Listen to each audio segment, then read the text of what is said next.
PSL champions. We have a fantastic lineup of PSL squash for you tonight. We're going to get the players out on court in a moment.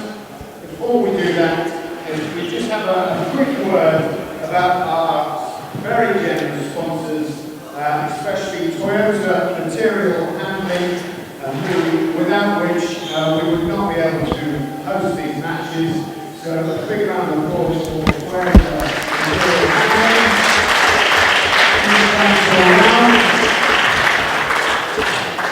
Also a personal favourite of mine, the Navigation Brewery.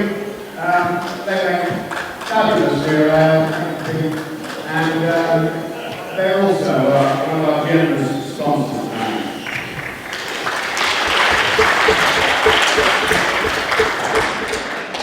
We're going to welcome the players on board in a moment, but we just, as Nottingham Squash Club, we're also like to give a warm welcome to all the travelling Pontefract fans and their squash club and their travelling support. So looking forward to a really exciting game of squash tonight, and we'll bring the players out on board as follows. So, up first for the ladies, former world #1, representing Pontefract tonight, British National Champion, British Open Champion, and World Series Finalist Champion in 2017, former world #1, currently ranked #4 in the world. Please welcome Laura Massara.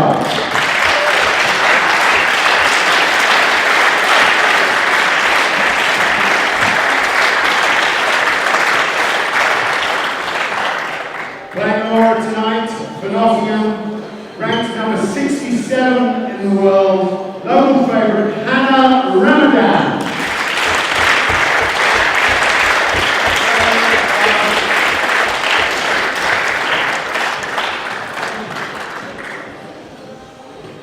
Moving on to the gents, 4th string, ranked at number 137 in the world, runner-up in last year's under-19 British Open.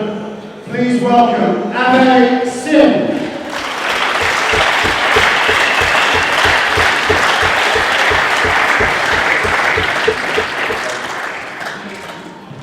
Playing Abe tonight, representing Nottingham, ranked number 60 in the world. Please welcome Richie Fallow.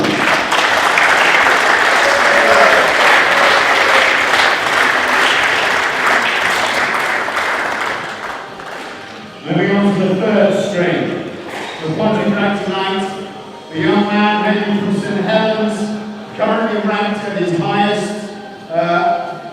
Current ranking is world rank number 95, Mr. Patrick Rooney.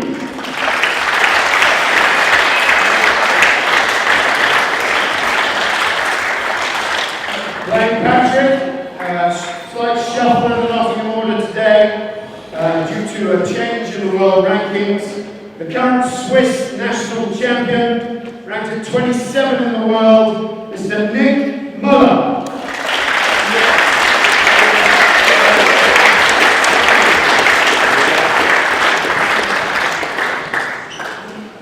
Okay, on to the 2nd string, representing Pontefract, all the way from Guernsey. The last time these two players played here on this court, it was a classic.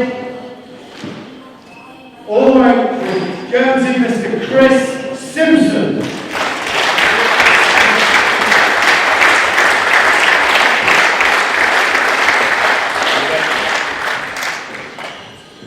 As I said, the last time they met was a 3-2 epic. But moving up in the rankings from Nottingham, winner of the London Open as recently as December last year, up to number 25 in the world, local boy, young good, Mr. Deck James.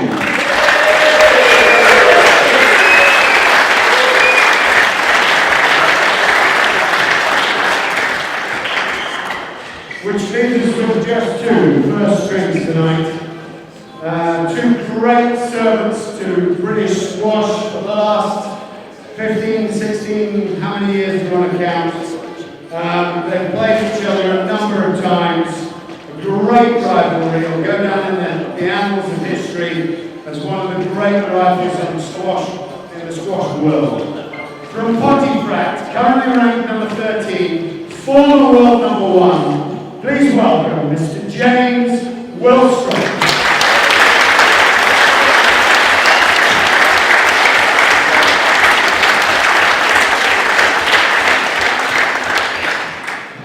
Playing James tonight, needs no introduction.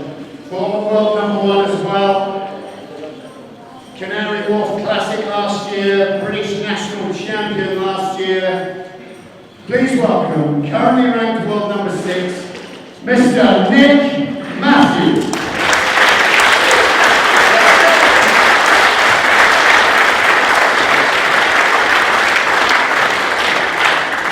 So now is your chance to take some photos, folks. We're going to actually leave the photos on hold for just a few moments. Order of play, I think we're going to start with the girls on court 10 and the fourth string, Richie versus Ape on court 9. And then from there we'll go with Dex and Chris on court 10, followed by Nick and James. Please enjoy your squash tonight. We'll get going very soon.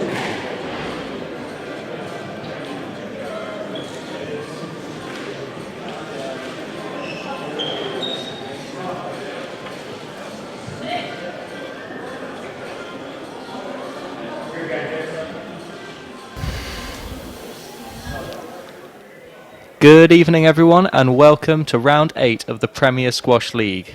Tonight we are once again at the Nottingham Squash Rackets Club as Nottingham University of Nottingham host Pontefract Woodfield in what promises to be an intense affair with 2 former world number 1s and the current English number 1 and 2 playing at the first string. Both teams are at high strength tonight and they're only separated by 6 points in the Northern League table going into this round. With points awarded for every game won and 5 additional points awarded to the winning team, Pontefract have a very real chance to lead the division going into the next round and ending Nottingham's 10-game winning streak. Tonight I'll be bringing you commentary of the 3 matches on our main court tonight with the assistance of former top 100 player Lewis Walters. Good evening. How you doing, Sam? Thanks for having me. No problem. Well, our first match tonight, well, we've been informed differently to our MC, Harvey Thompson, but I believe the first match that's going to be on tonight is Nicky Muller against Patrick Rooney on court 10. We'll only be bringing you the top 3 seed matches, while Hannah Ramadan, Laura Massaro, and Richie Fallows, Abe Singh will be on the spare courts, which we will be hopping to in between games to keep updated on those matches. It looks to be quite an interesting matchup tonight. I think Pontefract have very, very strong chance of winning in the women's match, Laura against Hannah. Any thoughts on that going into that one? Yeah, definitely. I mean, obviously, Laura's been world champion. She's been world number 1. I think Hannah going into that match, she's going to be up against it. But as it is, it's a PSL match, and sort of as we know, anything can happen in PSL. Very true. Yeah, so it looks like we are going to have Nicky on this court against Patrick Rooney. By the looks of things. Yeah, this should be a pretty entertaining match. I mean, both of these players, Nicky and Patrick, obviously Nicky the higher ranked by quite a lot, but they're both very attacking players and very exciting players to watch. So either way, however this pans out, it's going to be good for the crowd and we're going to see some good squash. Yes, fair to say. I mean, Nicky is, as you said, the higher ranked player. He's around 26 in the world, I want to say. And Patrick is, as Harvey Thompson said, the MC, is around about 95 in the world. So quite a difference. But as you say, both attacking players. So it could work into a very interesting match. And this is Nicky's home debut playing for Nottingham this season. Yeah, it's the first time Nicky's played this season. Obviously, he featured pretty regularly last season, and I think due to tournament schedules and other commitments that he's had, this is the first time he's been able to turn out for Nottingham. So he's going to want to be playing well and sort of make his mark. Well, it's interesting. I believe we had a last-minute cancellation from Sourav Ghosal, the top 30, recently top 20 player. He's now ranked 16 in the world. And that would have been a rematch of a tournament final they had recently, but sadly not to be tonight for the fans and the viewers. But yeah, that would have been a cracker. I mean, Sourav's been playing really well recently on PSA. I think he's won a couple of tournaments and had a few really big results. So that would have been a great match. As it is, though, I mean, Patrick's still a great player, and it's not going to be a walkover for Nicky, despite the ranking difference by any means. Hopefully not. We want to put on a good show tonight. I haven't seen much of Patrick Rooney's play, so you say he's quite attacking. What else can we maybe expect from his game? Just that, to be honest. He's a strong guy, and he does like to hit the front of the court a lot. I actually played him last in the first leg of this, and he's the type of player that just steps up the court, volleys a lot, and as I say, he just wants to take the ball short all the time, which is a similar way to the way Nicky plays. So yeah, it's going to be entertaining. Good. And looking to the future tonight, not too far into the future, second match is going to be Chris Simpson against Dec James. Now that should be a very good match. Yeah, I think they're both pretty similar in the rankings at the moment. There's probably about 5 or 6 places that separate them. And the last couple of times they've played, it's been a real cracker of a match. I think Simpo won the last match in the first half of the season. So Declan's going to be wanting to turn this around. Yeah, so Chris was obviously playing at Pontefract when they played that game, so had the home court advantage. If he could have drawn some adrenaline from a home crowd, then maybe that would have helped. Of course, the time previous to that was an interesting match when they played last season. I don't know if they played more recently on the PSA, but last season on the PSL, they had a 5-set match, and Declan managed to, I believe, get a bagel, right? Yeah, and lose the match. Yeah, as well. Which it happens from time to time. I mean, you can have patches within a match where things are just going your way, and you can get sort of a run of it. It's not uncommon to get runs of sort of 6 or 7 points against someone that's your standard. I mean, I think getting the bagel and then sort of losing the match is pretty uncommon. But I mean, patches within matches do happen. Yeah, I think with the style of play that Dec can find, you can find that he plays quite aggressive squash, and it can either go for him or go completely against him sometimes. And if you're getting the run of the mill, then it doesn't surprise me that he's able to get a bagel, or I can't remember if it was, or close to it. It doesn't surprise me that he's able to get that off of any player, especially one who's as stable and consistent as Chris Simpson. And the last match tonight, of course, that we'll be bringing you, Nick Matthew the Wolf against the marksman James Willstrop. Yeah, I mean, that's going to be obviously the highlight of the match tonight. I mean, I think they've played 15, 16 times. Nick's obviously got the advantage with the head-to-head, but James has managed to beat him recently 2 or 3 times. I think it was the first time James got the win. I think it was in 2017, last year actually.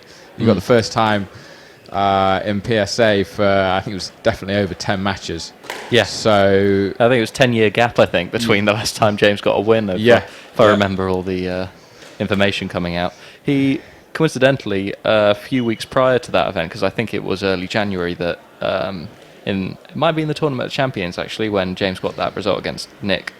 Prior to that was another PSL fixture, and on this court, James got the win against Nick. 3-love as well. Right, there we go. So I think Nick was complaining of some kind of... he'd just come down with the flu, so it was... Right, it wasn't ideal timing. No. Yeah, I mean, I think we're going to see a lot of good squash from all the players. I mean, just talking about the schedule at the moment, the Tournament of Champions kicks off in New York next week, so all the players are going to be right in tournament mode, and this is going to be an excellent chance for them to get some good match practice going into that event. Yeah, over that Christmas break period, all of these players would have been taking that little time off and using that extra training time to refine a few things. So what we're seeing tonight is potentially some very, very well executed squash. John Mazzarella there just trying to find out where Patrick Rooney is. Oh dear. He's got lost somewhere. I wonder if he heard what Harvey said and got really confused and ran off. Yeah.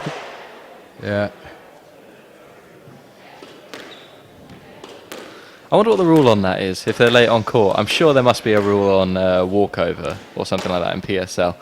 Yeah, I'm not sure what the rule is for PSL. I know in PSA you get 10 minutes after the start of the match time that you've got to be. Oh, okay, I didn't know that. Yeah, if you turn up to that event, I'm pretty sure it's 10 minutes. Over 10 minutes late, then your opponent can claim a walkover.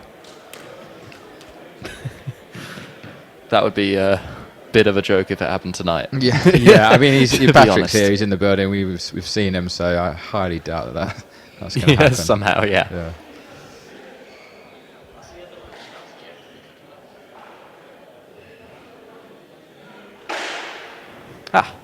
Looks like we're cutting to the ladies' match on the second court. So, they have started. Unfortunately, we don't have a score. We can only watch the squash.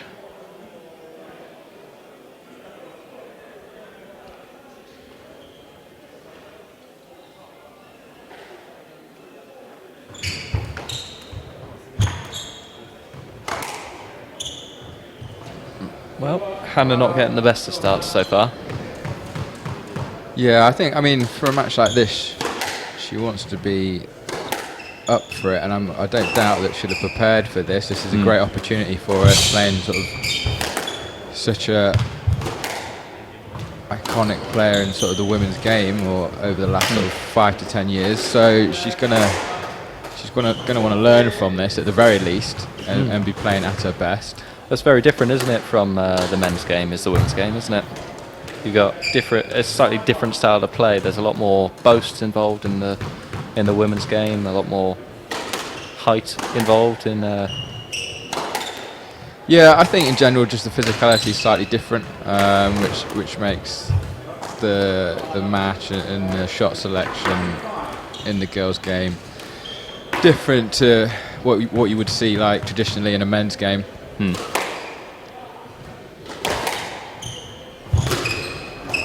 Yeah, so the last time these two played was another PSL match on these courts. And Hannah was able to sneak a game off Laura. Right. So, not all bad news. And she did have a game ball in the fourth game. Right, yeah. I mean, coming into this, Laura will know that Hannah's a very capable player, and she's not going to take her lightly by any means. No, maybe perhaps the first time that they saw each other, saw that they were going to be playing each other, Laura maybe thought that she'd have an easy ride of it and maybe take a step back. But now that they've played once before and she potentially knows Hannah's game a little bit better, won't be taking things quite as easily this time. Yeah, I mean, I say that. I mean, Laura's not the type of person to take anybody lightly. I know in terms of her preparation for all of her matches that if she's going into a match, she wants to play her best squash for herself more than anything else. So I don't know if she would have. I think to say she would have taken it lightly is possibly. Yeah, probably not the fairest way of Yeah, saying probably it. not the fairest way of saying it.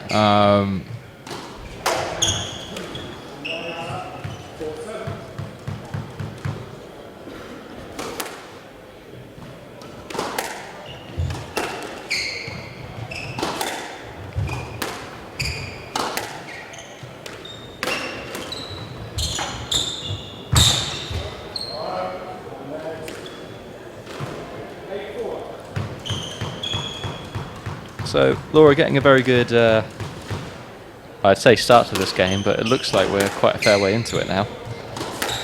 Yeah, not there's a quite quick getting the run of few the mill. points at the beginning there. Hannah was a little bit slow to start, but I think both players are starting to find their range now. Yeah, it's always difficult to adjust to a new court, isn't it? And a new ball. Yeah, it's gonna. I mean, for any player, it takes sort of a few rallies to get yourself find the bounce, find your length, and sort of adjust to the temperature of the court. Yeah, and looks like Laura was. And certainly nerves as well. I mean, it's obviously both players are very experienced, but I'm sure that both players will feel some sort of nervousness going into the match. Yeah, it's always always that special feeling when you got a crowd watching, isn't it?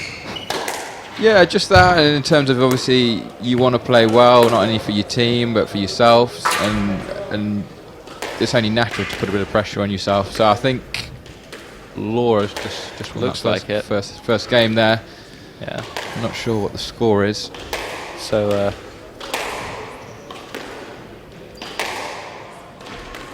Okay, and looks like we're on court now with Nikki and Patrick Rooney. So.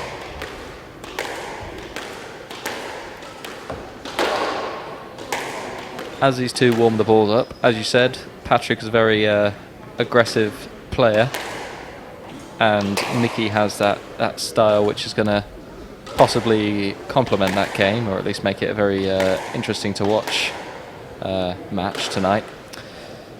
What is your prediction, Lewis? For this match, I think it's going to be Nikki for Nottingham. I think there's a chance that Patrick will be able to sneak a game here. So I'm going to say 3-1 to Nottingham for this first match here. Did you say a scoreline?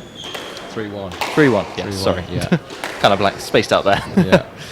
3-1. So you think he'll take a game? I mean, that's. He's a very capable player. Yeah, I don't think there's any reason why in this situation that he couldn't sneak a game. And he is on the rise as well. He's a young player, is Patrick. So he's at, as Harvey said at the beginning, his highest ranking at the moment of 95. So clearly playing with a bit of form. Yeah, I mean, he's definitely one of England's sort of up and coming, not juniors, just out of juniors. So he's going to be increasing the rankings all the time. How old did you say he is? I think he's 21. He's definitely not any older than 21. So Pontefract bringing out a fairly young squad along with their more experienced players. With I've forgotten the name of the other player who's just out of juniors. Abhi Singh, that's the one. Yeah, and him at 124. I mean, he's obviously got a bright future ahead if he's capable of reaching that heights at such an early age. So yeah, definitely.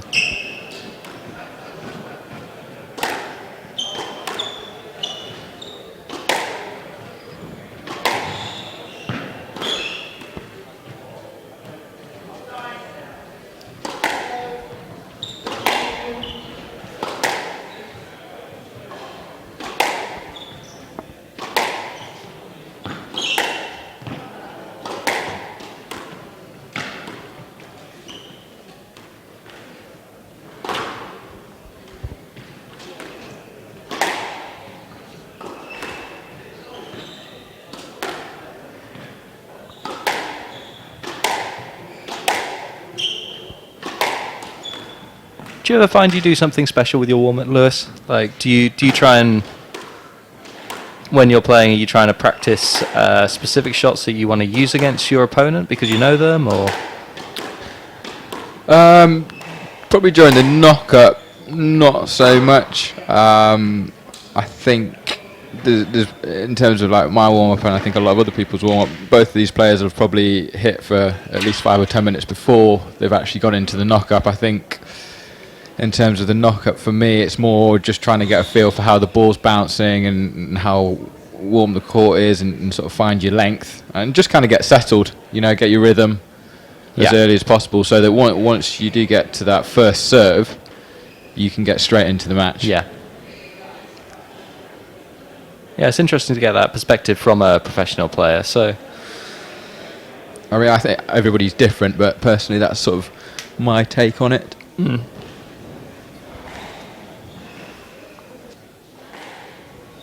think, as I said before, these two players are very attacking, so probably more than you'd seen in a match with two different players. I think these guys will be taking the ball in short right from the word go. I think sometimes no getting each other settled into no, the game. yeah, I before mean, going in. a lot of players sort of build and sort of try to feel out the court a little bit by hitting to the back of the court just for the first sort of few rallies, whereas I think these guys we're going to see sort of the ball going in short straight away.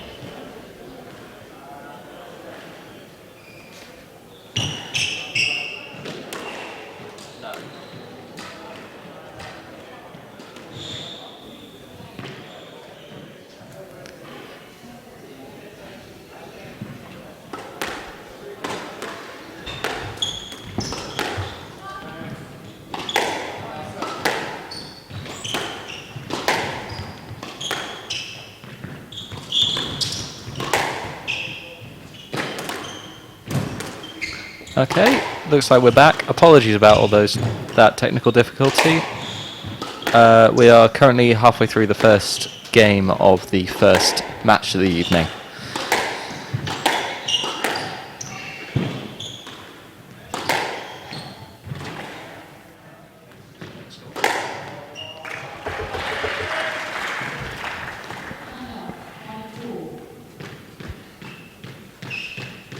Okay, so if you didn't quite hear that from the referee, it is 5-4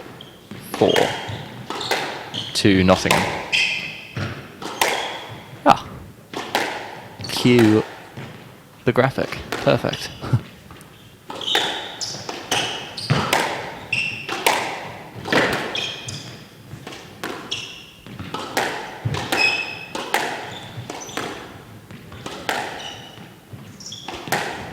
So these two clearly not looking for a slow start to this match. Plenty of pace being shown on with these balls.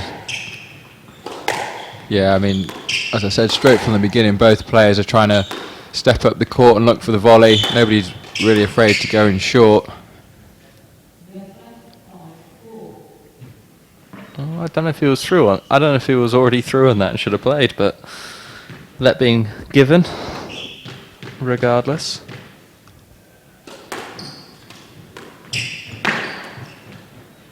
I think for me here, if Patrick is going to manage to get a game and get stuck into this match, he's going to need to make sure he doesn't open up the court too much. I think with his style of game, that's what he looks to do a lot, and if he does that against Nicky, he's going to find himself in a bit of trouble. It's finding that balance, because Nicky is a very capable player, so... Yeah, I mean, if he goes in short and it's not of a good enough quality, he's just going to get eaten up. Yeah, so plenty of risk analysis he's going to have to do on every shot. Going to think.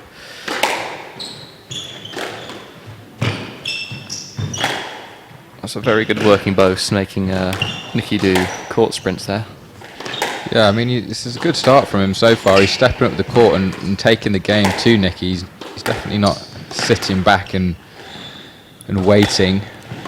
Yeah, just like the scoreline suggests, this match is... I mean, just this rally is looking very even, but finished off with a great that's trigger good boast. example there. He just opened up the court, the forehand drop, and the quality wasn't quite what it needed to be. Yeah. And Nicky punished because he had too much time on the ball.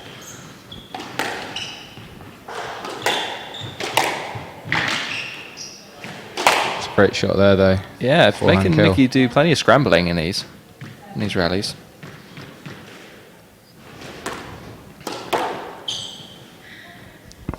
And that's unnecessary, really, from Nicky as well. So Yeah, I mean, that's the flip side from Nicky. I mean, he plays some great attacking shots to the front sort of the majority of the time, but he can be guilty of having a pretty high unforced error count.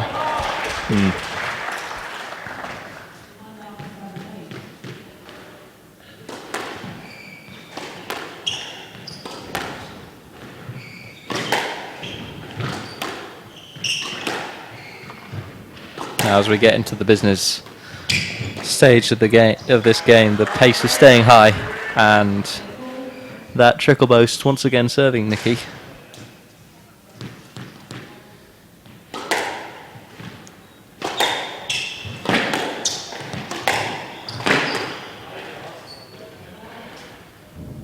Again, another error from Muller. I see what you mean though about Patrick's playstyle. It's very aggressive. Those high tempo kills are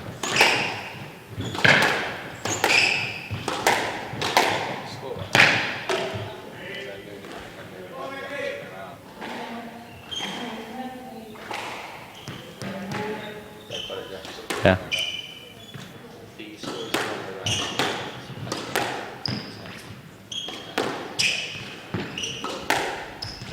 Apologies about these graphics. Just getting them changed around so that the players are getting the correct scoreline. So Patrick getting a game ball in this, so the high tempo is just about splitting off in his favour. Yeah, this is just going to be about whether he can keep it up. Again, there's the unforced Right on error. Yeah. So Nicky in with a shout now. Yeah, taking back one game ball. Yeah, Muller's not going to just give this up.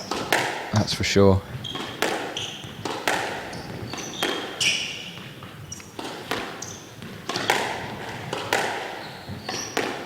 Oh, I love that angle.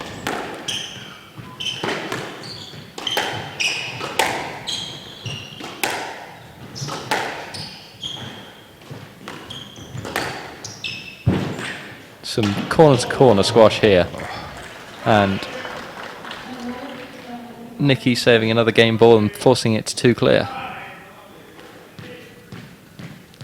Now the mindset of Patrick, of course, when you lose game balls is always a difficult thing. Now you need to get 2 points to win, not just the one. Becomes a different game. Yeah, well, he's had the ascendancy there, and then Nicky's battled his way back into this. It's not going to deter Patrick from taking the ball in short, though. He's earned himself another game ball. Yeah, as you said, he's not that type of player. Oh.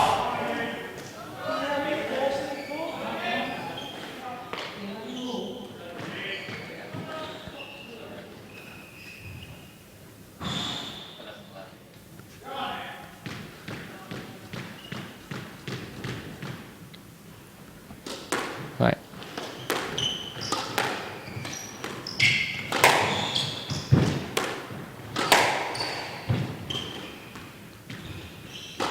So Nicky's starting to find his range now in the second half of this, showing his higher ranking now that he's getting into this first game.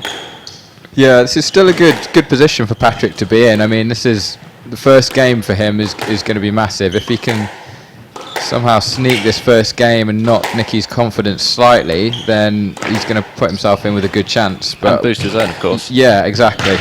What he doesn't want to do here is go one love down after having the game balls. As you said, that'll It's demoralising. Yeah, it'll play on his mind. Nice slide into the back corner.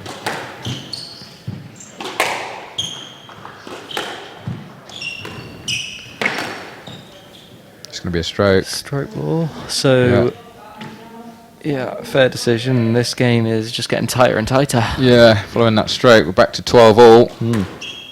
Not a long game. But as you said, Outrageous shot from the back of the court. the aggressive nature of these two, not bringing in the long rallies, but some great rallies. Or some great winning shots, rather.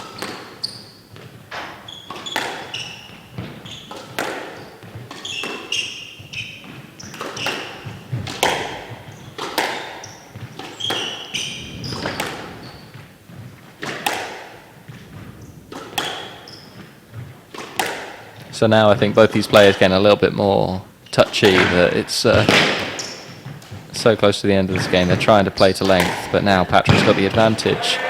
Yeah, it's good work from Patrick. Yeah, it sort of came from nowhere, didn't it? He just took it cross court, and Nicky was on the back foot ever since. Yeah, he played the cross court, and then he pushed up well and kept applying the pressure to Muller. And he earned it, and that's a bit silly. Like you said, the unforced error count from Muller. It gives Rooney his third game ball. But he won't convert. Tight work from Nicky Muller earning that point. Yeah, so a slight bit of inexperience from Rooney when he's game ball up here. He's sort of tried to go 100% for something, and he just kind of needs to stick to the squash that he's playing to get game ball up, rather than sort of going game ball up and then going for something a little bit too wild. Obviously, he wants to take his chances, but he doesn't want to get reckless with it. Yeah, it's a fine line between taking the initiative and forcing the shot. And just a couple of times he's maybe tried to in that last one, try to volley something when he could have taken it to the back of the court. I mean, this is good squash here. Hard rally. And Nicky, well there. Crowd reaction there.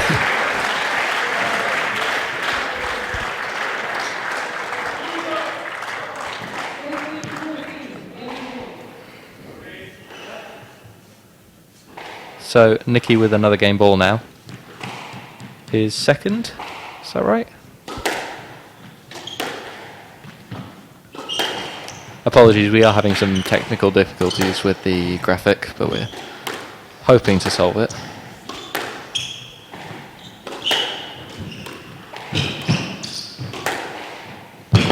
Oof. Again, Patrick's got a massive advantage in this rally, and it's a great length. Finishes the deal. 15 all. God, fourth game ball now for Patrick, and oh no, not game ball. Sorry, now he's got his game ball.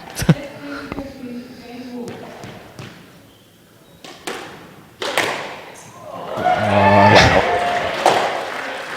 It's a poor service from Rooney.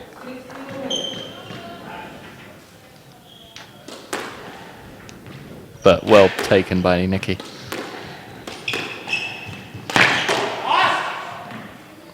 There we go. He's got to keep his head on. Yeah, another game ball here. I mean, Patrick needs to close one of these out. Neither of them want to win, do they? No. It's tense. It is tense. You just think if either of them can keep it out the tin, they just have such a better chance. Don't need to play necessarily quite such aggressive squash, because the other one is going to make the error like that. Yeah, it's in their nature though, you know, it's the way that they play and it's the way that they have played, and it's how they construct their rallies, so obviously the error count I wants almost to be feel low, like if but Nicky's willing to be, I mean, if I'm going to bias with Nottingham, as I do go to the university, if I bias with Nicky, then I think if he just starts playing to length and lets Patrick sort of play these long rallies, get out of breath, decide I'm going to take a risk. Sorry, that's outrageous. That's good work. Outrageous gets from Patrick, and some great work from Nicky, making him do all that work. This is a hard game. Yeah, I mean, this is definitely going to take it out of the legs of Rooney. It's 18-17 to Muller. Could be a stroke. No. Well, he's only asking for a let, so Black ball. not looking to be malicious or force the stroke there. Nicky just No, I mean he's very There we go. fair player. He's always been a very fair player. so with that let, just replaying the point and just keep it out the tin. I feel like the less experienced player, Patrick, has possibly got not quite as good fitness. So the longer you keep the rally going, the more likely it is that he's going to put something in the tube, in the tin, which he has been doing at the last second half of this game. Problem is, so is Nicky.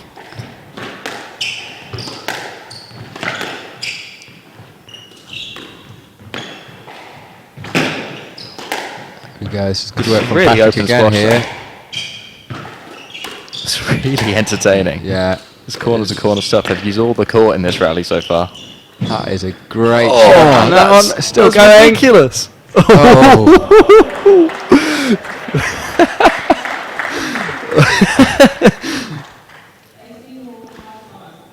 Give the lot on that. I mean, from Patrick's perspective, if he'd have hit that, Yeah, I don't think Nicky would have appreciated it. no, he wouldn't. But he'd have won the rally. Even if he didn't hit him, he'd have won the rally. Yeah. Was that That was a leisure centre post? that was a volley reverse post. Patrick will not be happy about losing the point on that. I hate at this stage as well. He hasn't played that shot all game. Outrageous shot to play.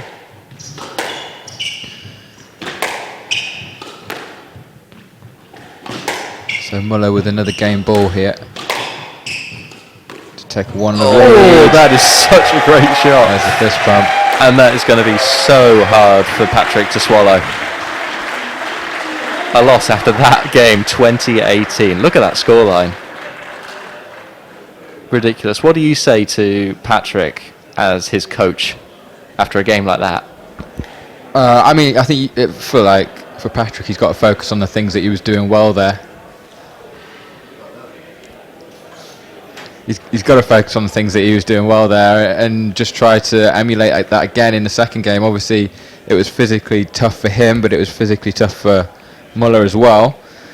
And if he's going to have any chance of staying in this match and extending it, he's going to have to replicate the squash that he played in the first game. Yeah, so the question is, does the fitness carry over and can he keep up that kind of what was really hard work? Let's not forget, as much as the camera angle shortens the court, so it makes it look quite short. A squash court is 21 feet in length, I think. So it's not an easy thing when you're doing court sprints, and doing that for up to 20 minutes at a time with only a 2.5 minute break in between. Do we have 2 minute break in PSL or 2.5? I think it's 2 minutes. 2 minutes. Yep.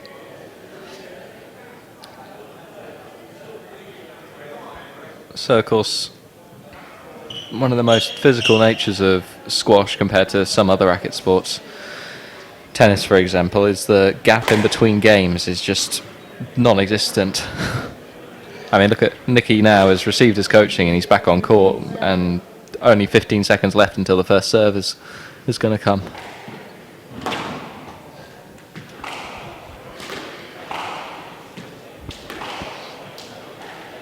So the recovery factor in squash has to be so strong, especially over such a short period of time. You have to get your breath back and get your focus back so quickly. Yeah, 100%.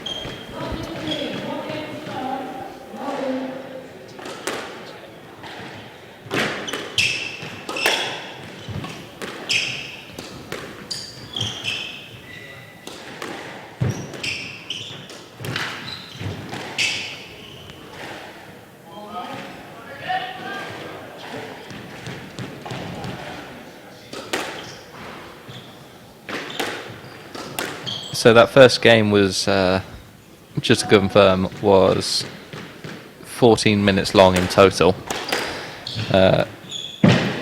Which I think by sort of this level, 14 minutes isn't an overly extended amount of time, but you've got to take into the account the amount of work that the players were doing. It wasn't 14 minutes of the ball going up and down the wall. It was 7 minutes of potentially I'm going to lose this game. It was, and that's mentally draining as well. Yeah, I mean, just the pace that they were playing at was high, so it was going to take it out of them. Yeah, especially on these hardback courts. It's not these plastic courts rather than a full glass court that Nicky has been more used to playing in the bigger tournaments. It's a lot of hard work because the ball is travelling that little bit faster, and that means your movement has to keep up with it. Also means that an aggressive player gets a little bit more of an advantage because the ball can be flying to the back of the court quicker. That's going to be a stroke. Yeah, so Muller's taken a quick 4-2 lead in this second game. So if you think Patrick's still going to get a game off Nicky, where do you think it's going to come? I mean, I think we'll sort of know halfway through this game. I mean, it's going to be interesting to see how Patrick backs this up physically after the last game. Yeah, because some of those movements that he was doing, I mean, he was making Nicky do a lot of hard work, but that was the same the other way around as well. So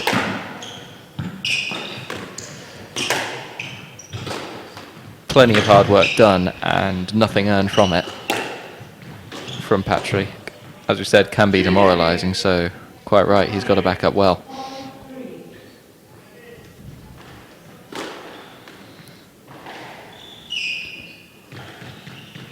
A little bit of movement in the crowd here. That's useful. Yeah. Some great counter work in the front right. Yeah.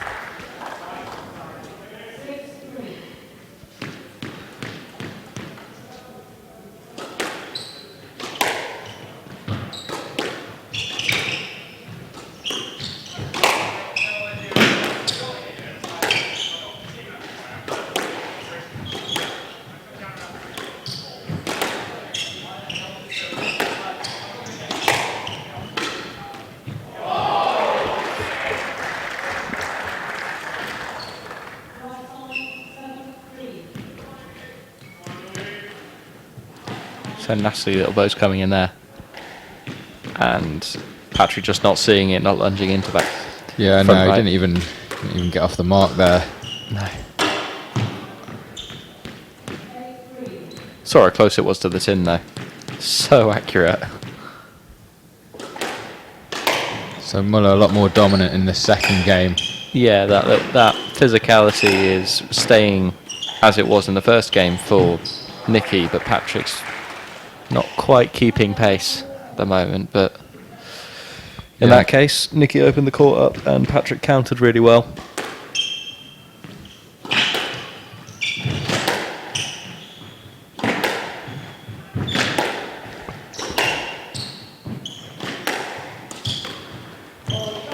Yeah, there you see Rooney not even really moving for that one. No. And he might at this point, against a higher ranked player, be thinking, right, I'll not expend too much energy in the rest of this game at 9-4 down. It's difficult to come back in this scenario at the best of the times, let alone against someone who's, you know, that much higher ranked than you, that Nicky is. Yeah, no, he's probably going to be looking to sort of put in a big effort in the third now. Muller obviously growing in confidence though, so it's going to be difficult. Yeah, clearly that. I mean, that's a sublime shot.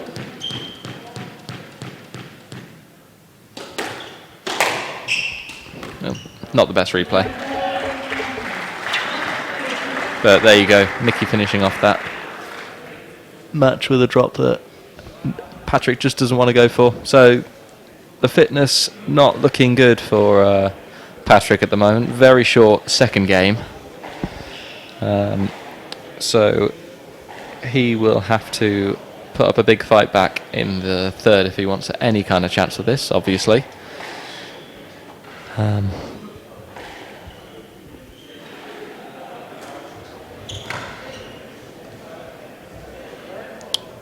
Okay, so here we are on court 9 with Abby Singh and Richie Fallows. Not quite sure what the score is here. Just waiting for that information.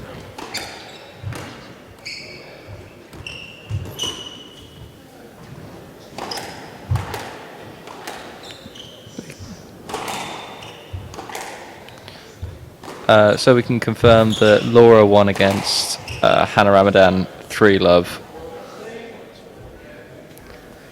4-11, 7-11 and 5-11 in the third. So fairly comfortable for Laura by the sounds of things. And it puts Pontefract 1 up, but if Nicky can finish off this third game we're going to cut back to in the next couple minutes. Then Nottingham will equalise at 1-1. Now Richie is seeded to win this match, but Singh is dangerous, it's fair to say. Yeah, I mean, he's still pretty young, but he's had some good results already. He's at 124 in the world, which he's risen to relatively quickly. So Richie's not going to want to take this match lightly. No, perhaps slightly underranked for his true abilities. The Pontefract player, that is.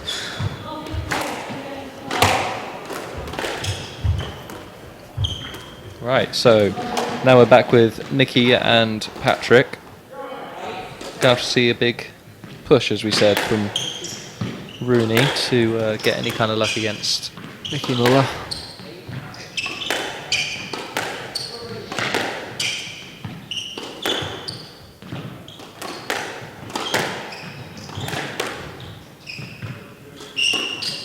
Already looking a little bit more sprightly than he was at the end of the second game. Yeah, well, we've had a bit of time to recover there, so he's going to want to put in a big push at the start of this third. He'll know that this is his last bite at the cherry, so... Yeah. It's a great experience for him as yeah, well. Exactly. So he really wants I to mean, use this. even if he does lose this 3-love, he's going to want to come off absolutely exhausted. Yeah. Yeah, you'd be a waste not to be.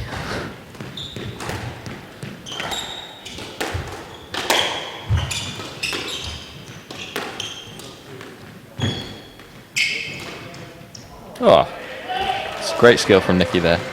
That was invisible from where we were sitting. Yeah, again, I think Patrick just giving a little bit too much time on the ball, especially at the front of the court. Not quite finding those corners yet, or at least perhaps too predictably playing his shots. Not enough hold. Oh. That's not the start that Patrick would have hoped for.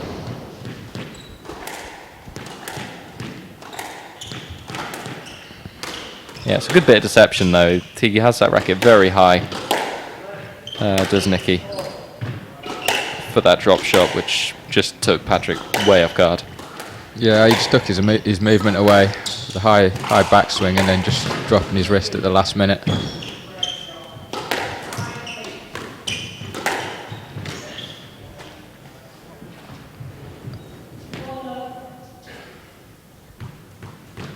So Nicky just edging his way closer to that finish line. Yeah, you can see the movement of Rooney just starting to lag a little bit now. Yeah, it's just slightly laboured going towards the back, whereas Nicky still looks strong. It's incredible, isn't it, when you see players at the level that they are? It doesn't look that Nicky is. That is, it doesn't look as difficult as you'd think, but the ability to have that speed going into the front of the court and all around the court, to be fair, for consistently for that amount of time is mind-boggling. Yeah.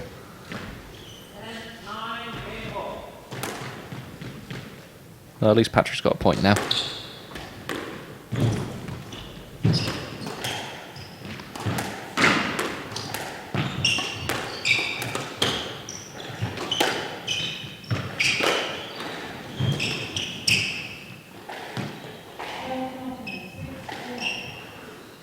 Yeah, holding no prisoners now. After that first game, you just have to say it was a bit too much work for put into Rooney's legs, and Nicky. Well, it looked like a fairly even game all the way through, as the scoreline showed. What 2018? Yeah, through that first game, as I said, I think for me, Rooney needed to get that first game. If he had, he'd have probably had a slightly different mindset going into the second game, and he'd have been a little bit more confident. I'm not saying it would have changed the outcome, but yeah, but that first game, that mentality mixed with the suppressed fitness after the first game would have not helped his cause. No, yeah, they've had its effect, that's for sure. That's an outrageous 3-wall boast. Great effort. Yeah, I mean, You coaching him? you can tell he's confident when he's hitting that. Yeah, it's a bit of an exhibition shot, that. Unless you're Ali Farag, in which case... play that shot whenever you want.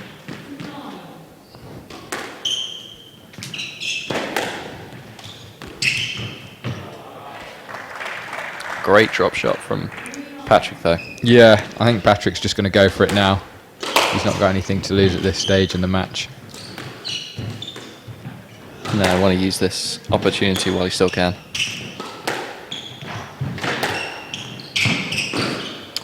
That's a great length. Shows you what you can kind of do when the pressure's off, doesn't it? If there's no expectation, you know, you're going to get this game, or you already know that you're pretty much too close to losing it, suddenly his length is dying in the back of the court. He looks a lot more confident on the tee. You know. Yeah, he's completely relaxed, hasn't he? Yeah, and it makes Nicky a little bit more edgy, knowing that his opponent's so relaxed. Although that's, oh, you don't need that at 9 up, 2-love up.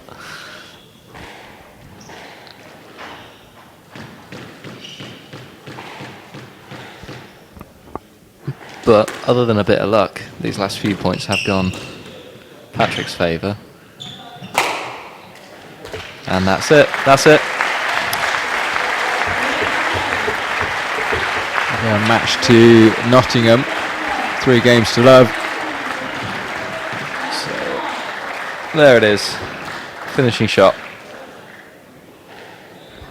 And Patrick gets in the wrong way and handshake given. So next on this court will be Deck James versus Chris Simpson. Set to be a very enticing fixture.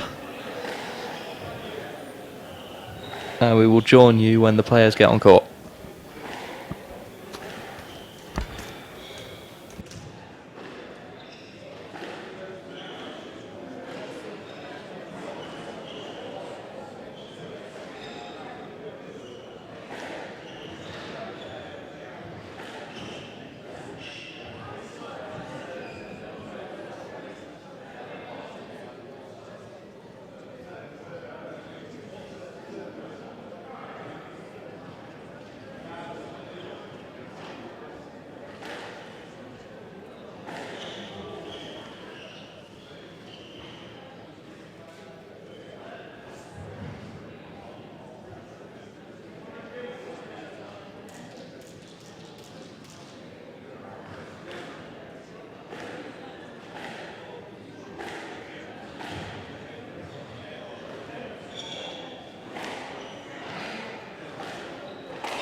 Great shot, Richie. Great shot.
Well played, Richie. Come on. 8-6.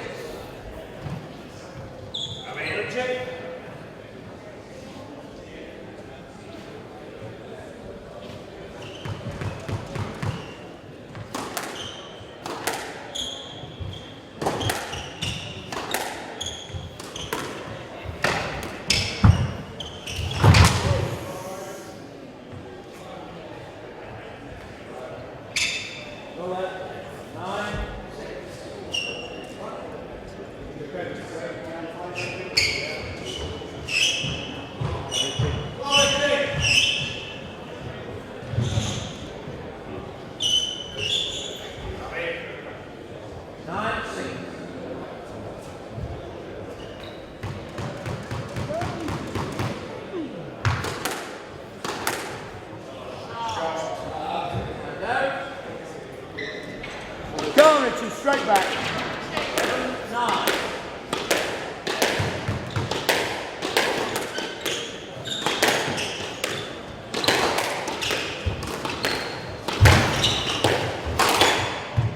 Shot. Come on. This time, Richie. Make sure of it. 7 game ball.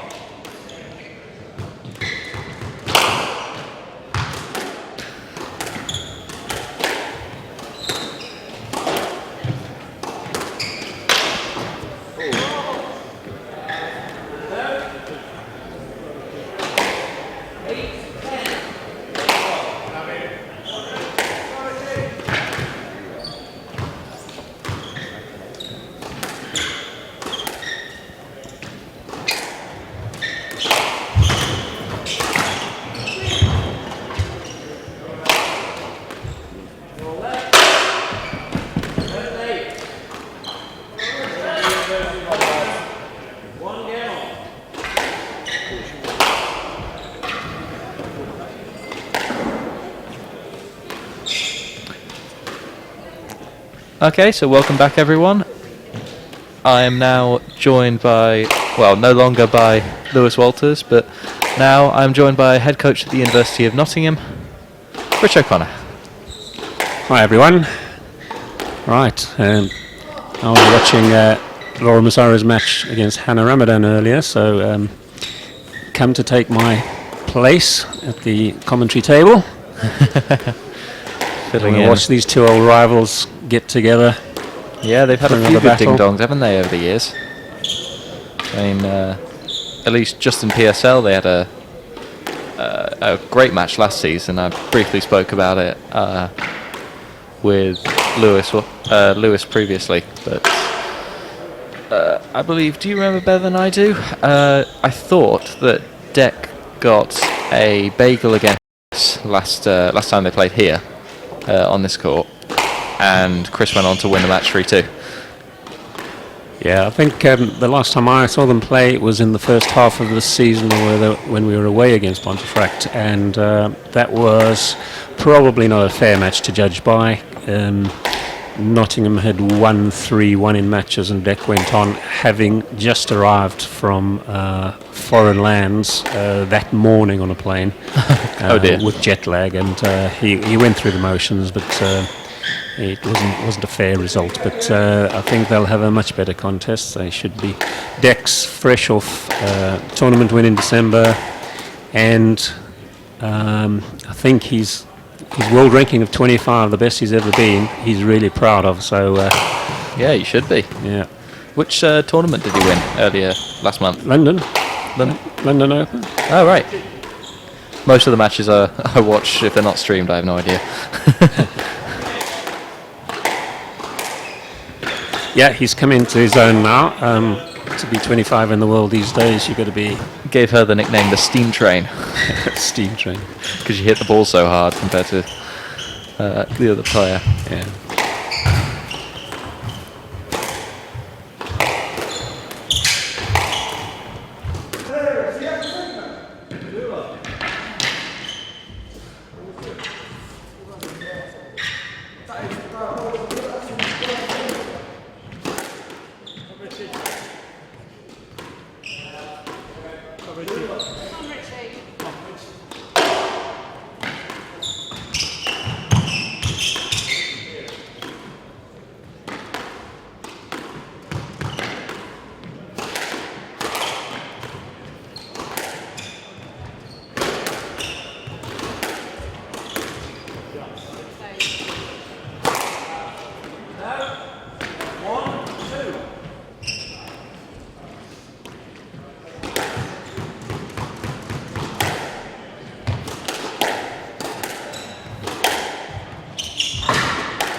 So I am informed that we've lost a couple of the streams at the moment, and we're only live on YouTube as things stand. But as we get into this first game, it's going to be quite an interesting one. First point being given as a stroke, and Chris Simpson wondering where the hell that came from. What are your predictions for tonight, Rich, on this match? This match, I don't think a 3-love from either player. Obviously contested. Depends how Deck starts. I think he's sometimes a little bit of a slow start and takes a bit of time to really get into the game. But it's hard to say that about somebody who's so high up in the world ranking. Yeah. No, that said, Abdul Gawad doesn't care for a quick start, does he?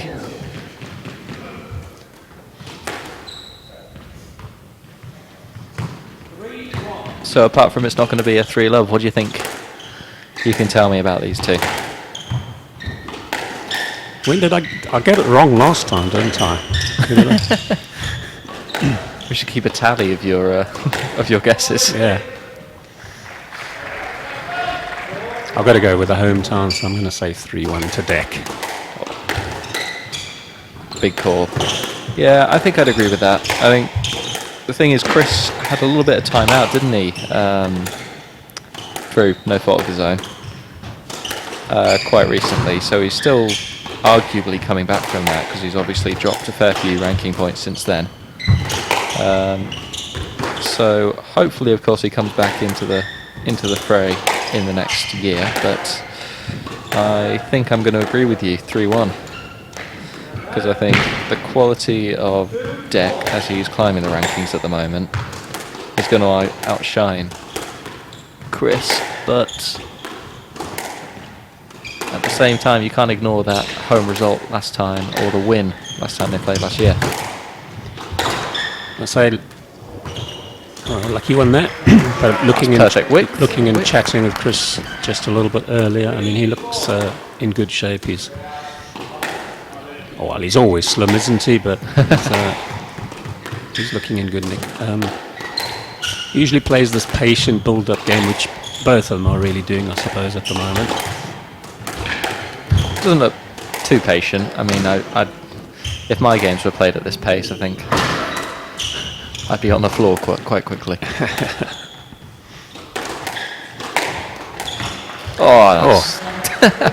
Thanks for coming.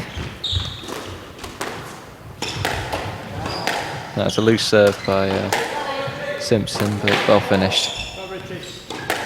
You going, Rich?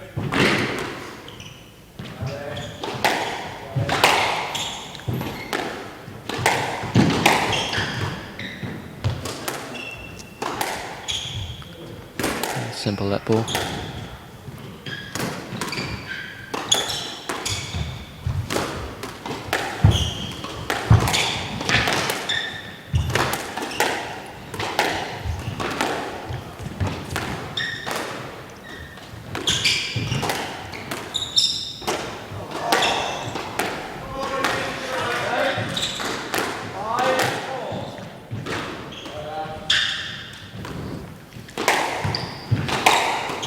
So far, the usual prediction, Deck is playing more of the short game. He's played those nicks, he's played a couple of boasts, one went down a few moments ago.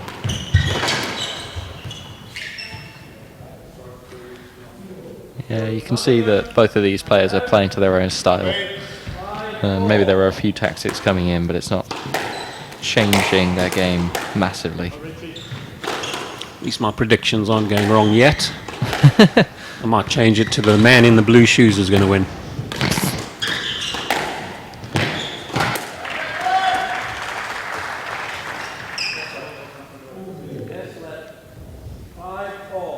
I might agree with you. Did you work that one out? I was more trying to think of a funny comment, and I failed. So I just thought I'd pitch in with an agreement.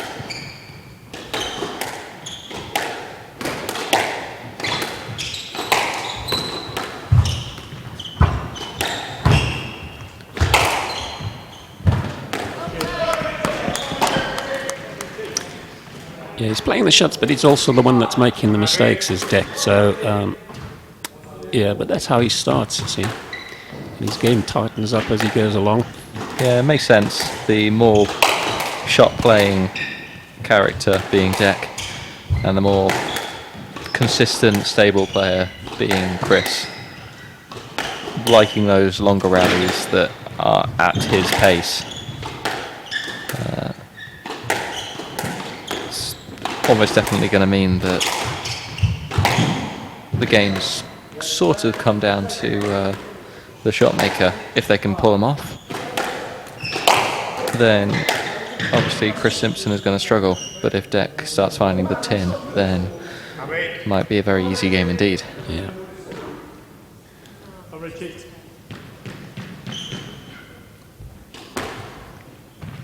And as we're getting into this game, you'll see Deck probably finding his range a little bit more, and likewise for Chris though, he'll be finding his length getting better and trying to get that perfect length to force the loose balls and take Deck in short that way, whereas Deck might more be looking for any loose attempt, any loose shot to take in short. You can see that wingspan of Deck James.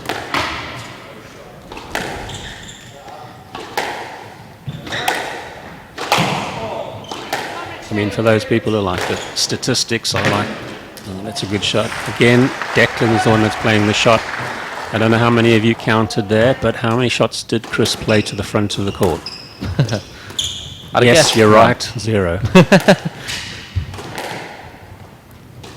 I'm glad someone was counting. No, but it's a very good point. If you're not going to be the aggressive player, then... So there's Deck to the front and Chris to the back. It's Chris trying to neutralise any efforts by Deck, and of course, Chris is going to be doing a lot of work in that kind of game.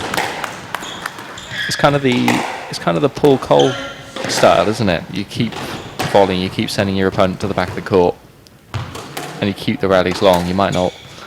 It might take a while to get the job done, but if it gets done and you're willing to go through that discomfort, then that's all right. Yeah.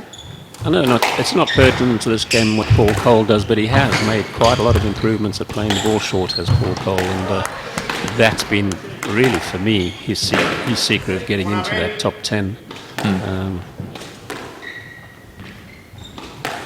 I mean, still, if you probably statistically looked at the amount of balls that he sends short compared to long, I'm going to guess still under 5%.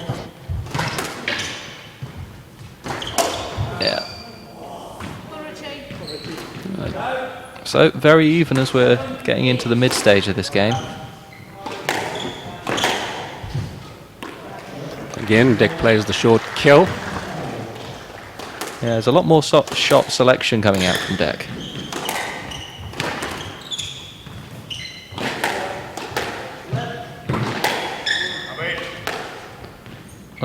And where Chris is trying to force those longer rallies, he's not quite putting Deck through too much discomfort. There's not any heavy lunges, it's just long. Whereas that... There you go, he puts the pressure on, again with a short, killish length. It's that... Again, you talk about the selection. It's the variation of pace that you're using as well. I mean, there's not a huge amount of lobs, but there's a lot of difference between when James is taking the ball short with those kills. He's putting a lot of pace on them.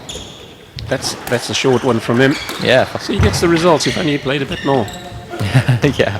Well, I think your last selection was at Christmas, wasn't it? Was it a Cadbury? I can't remember. Probably a Cadbury selection box. Again, he goes for the short ball, but he makes the mistake. Yeah, it's just Deck isn't giving Chris as many opportunities to go short as he might like. So there's one, but he arguably hits it with a lot of pace instead of trying to hit it short.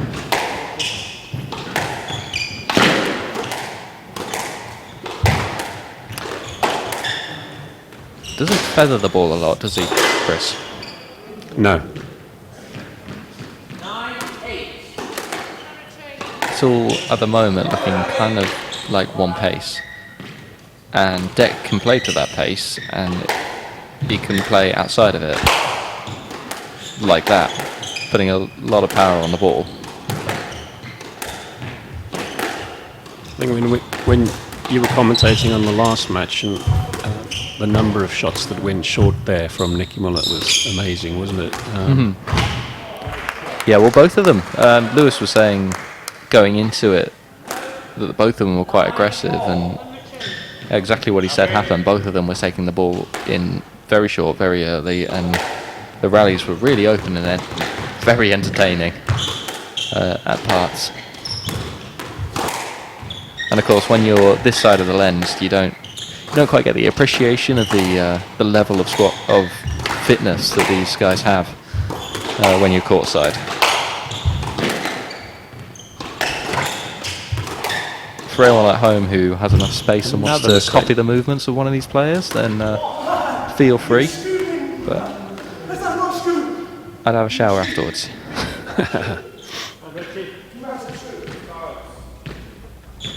But now we're in the business end. 9-all in the first game. It's going to be an important one. These two, it's not like the first game. These two are closely ranked and need every chance they can. But that's outrageous. Lovely short angled kill. Only something that Deck tries. Not many people would try that from there. Not many people try that shot. Full stop. It's only the best, really, that can. You see in the top half of that top level, top half of that top 10 list of players, you've got the two El Shabagis, your Greg Gaultiers, Ali Farag. They'll try shots like that. He's got that first game on a penalty stroke. Now the interesting thing really, I counted I could be wrong, but I counted 6 errors from Deck. Wow. All of them were unforced, i.e. was going for shots, but then again, there's probably just about an equal number of winners there.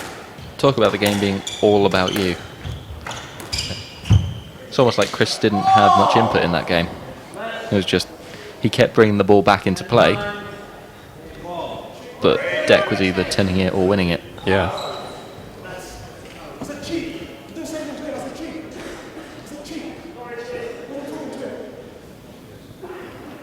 So we're just trying to find out the score on this side court, but this match has been going on for a little while now.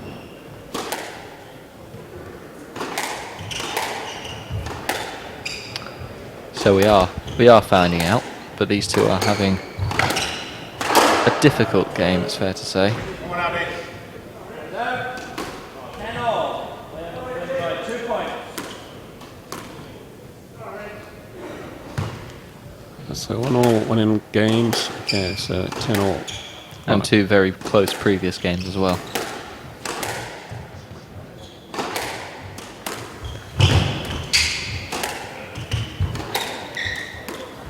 Oh, that's a lovely shot. Stunning shot from Richie. I'm glad we're in agreement. It's excellent movement. He just shifted his body across on the tee and took the cross court in short. Right into no man's land. For the Pontefract player.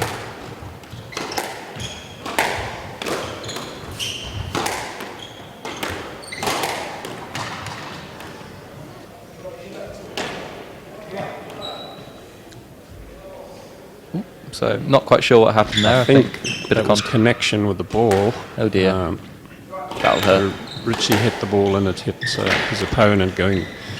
Ball was going towards the front wall and therefore it's Richie's point. So he's taken that third game. Yeah.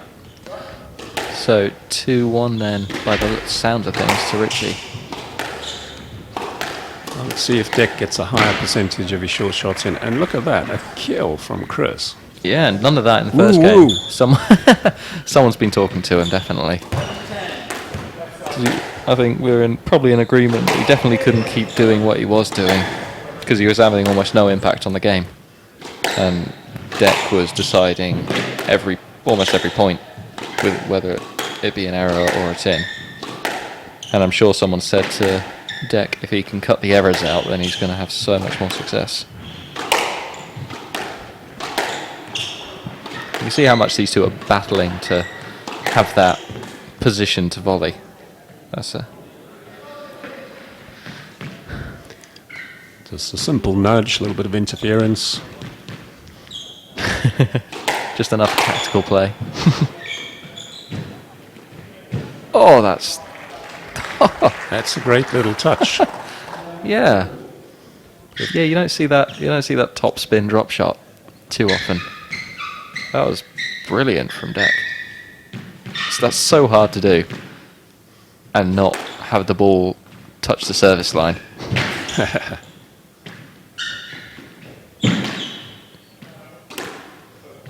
No, just conceding that pickup. So a better start. Looks like Chris is having a little bit more impact in this game already, taking much more, many more balls short.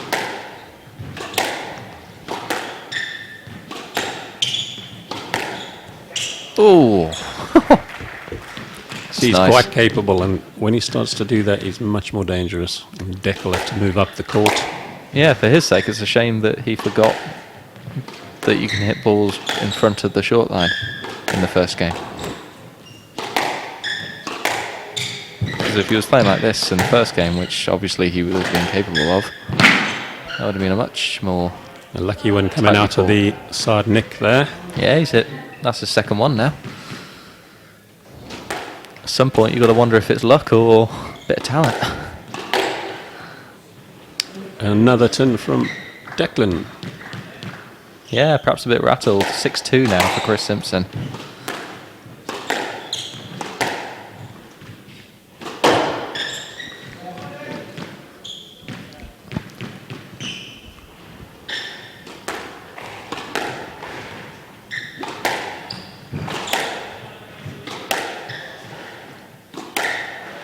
So have all the watchers got that winner-loser error rate chart for analysis of this next game? I do hope you've been paying attention. I hope you're counting. Because I wasn't.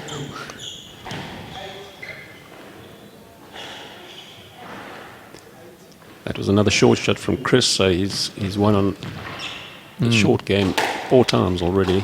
Oh, this has turned into a completely different game for Deck to play. Because he's no longer searching for everything from the back. He's having to move to the front now and play his shots from there. Got a lot more often. Often a lot more rushed.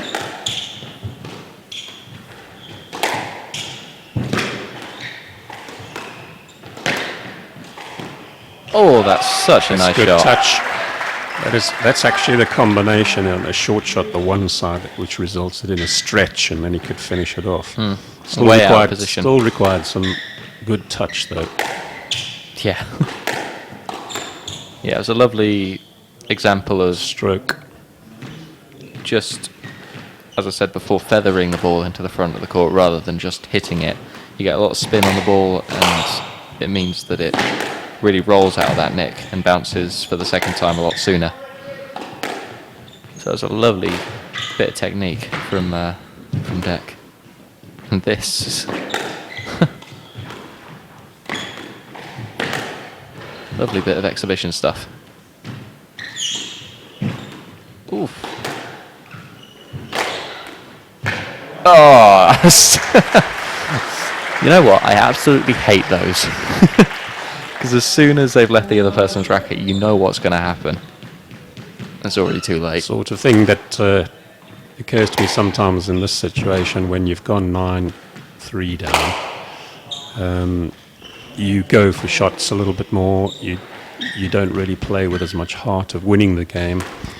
And yeah, he's not chasing things down. Hasn't really planned very well. No, there's two Gave ways up of that approaching game. that. Is just giving Yeah. up the game, as you say, Yeah. or More than half the game through errors, and in the beginning of the game, those errors came and gave Chris a good lead, and then you lose heart and you think, well, I'll go for a few shots. Some you get, the other ones are put away by your opponent, and it just gets worse and worse. But yeah. we'll have to see. And here we are with Richie powering away from his opponent.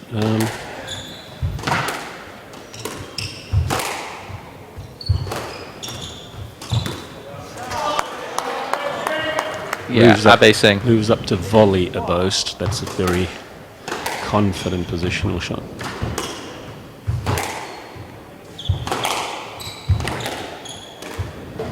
Oh, that's unlucky. Just It miss. wasn't a bad choice. It's a risky shot, difficult to execute. But it would have put his opponent in a difficult position to get that shot back. But just making an error anyway. Ooh, woof. Wow. I mean, he played through the interference. Is that his shot to play, or does the impact? It just depends whether they consider the impact to be unfair. Sounds like they're playing a let because the impact has put Singh off of his move back to the moving back to the tee. So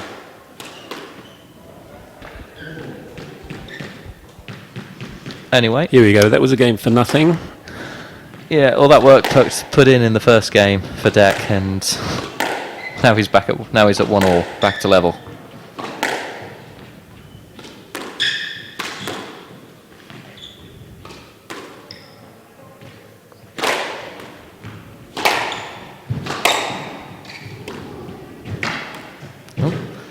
I think we can just hear Richie not too happy in the background there.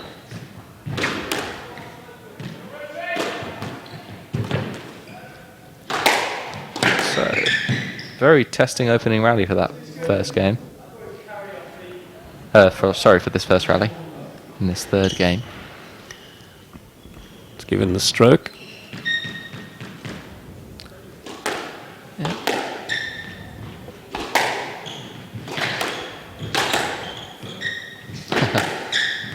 Nice through the middle shot for Deck.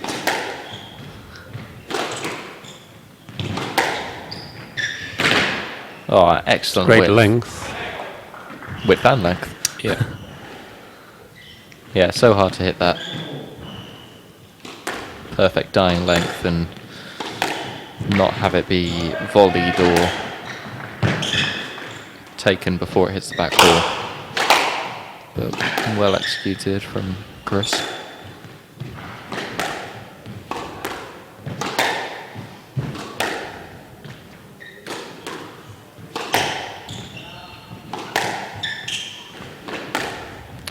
Chris looks a lot stronger than I gave him credit for, I think, in my prediction. I think, to be fair, I haven't seen a lot of his play recently on the international stage. Well, he came out at a different pace with that second game. Oh, that's Well, that's another great touch from Declan. That little top spin that he rolls in there. That 17-inch tin, of course, 2 inches lower than what us club players play on. Making such a difference when the ball stays that little bit shorter because it's made contact with the front wall that inch lower.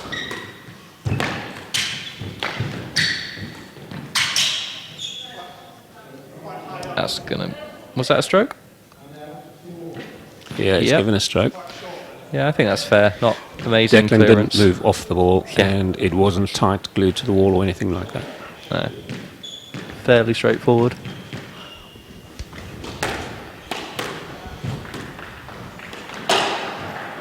Anyone who disagrees? And out again.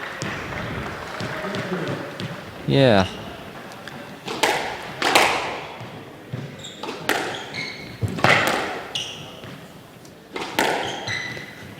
So it sounds like either that game is finished or on the other court, or the whole match is finished on the other court. And we'll get the result for you anytime soon. As soon as we get the results plugged into our computer, we will know. Know that given. Yeah, I'd give the second bounce was quite high, but maybe fair. I'll have to see a video review of that. Different angles. You know, I think that's the first tin. Yes, I was just going to say. Who's Chris. counting? Yep. First tin. It's not been a lot from Chris. Is that the first? That's definitely the first tin of this game, but possibly the match? I don't know. He has not been playing a lot of errors, and that makes... Again, a great combination touch. He plays a short one side and a short one the other side, and it's playing with a great deal of touch. stays so far up the court, and of course it forces the other player to go around you rather than in front of you, which is so difficult to do, so long as you're shaping up like you could play long. That means you've got to travel so much distance.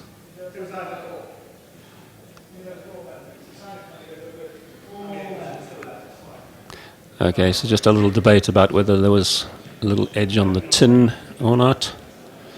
So they're playing a let. What are they saying, sorry? Oh, they weren't sure if it, Weren't it sure was if a it dodgy... clipped the tin or not. Okay.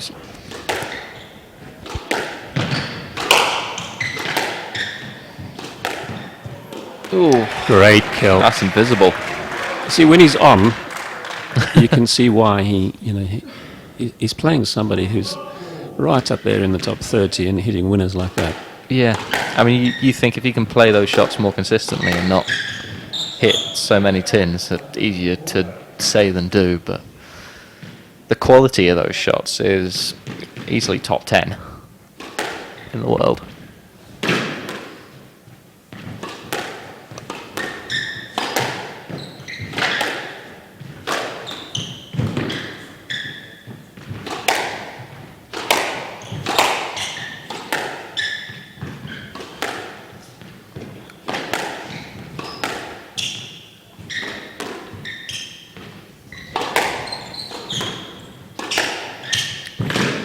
Nice rally, nice chance in this one. Well That was finished. a very, very good shot. That's difficult Although to he do. had the space to do it, and Chris had to move to hit the absolute winner is good Yes. quality. Taking your space at the same time when your opponent's going around you, you have that awareness of where your opponent is. It's so hard to concentrate on hitting that perfect length. And it makes your opponent do a tremendous amount of work. But it's Oh, of so course. difficult to execute. Yeah.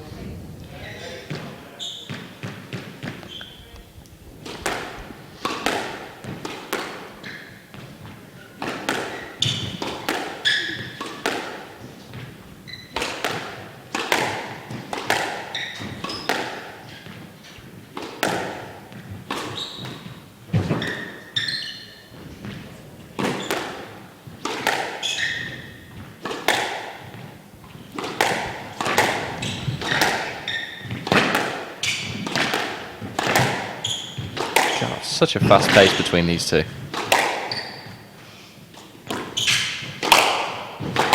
Not a lot going to the back of the court.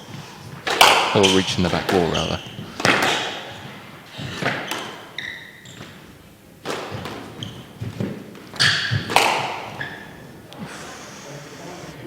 Just giving a stroke away. Yeah. You see the deception he was trying to do. I thought he was going cross court. He must have used 4 or 5 working shots that Chris picked up. And Yeah, it's the pressure, isn't it, with someone who can retrieve as well as that. Puts that little bit of doubt in your mind that your shots are going to be good enough. So Tin. you go lower and lower and lower, and then you clip the tin.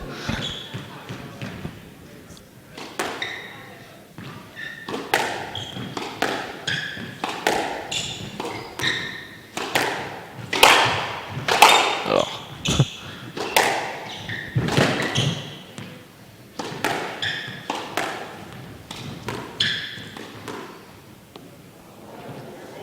Out again. It's 2 straight lobs on the backhand side that Decker's put out court. You know, a quarter of Chris's points this game. Well, and the difference between the two of them at the moment. It's funny that in the second game, well, and the first, it was the winners that were... oh, there's a winner. Someone in the crowd enjoyed that a lot. I can tell you he's hit the tin 5 times. It's like a gambler. They never tell you about the amount they've lost. But that's such a good shot. From the back of the court as well, it's invisible. It just looks like any other drive.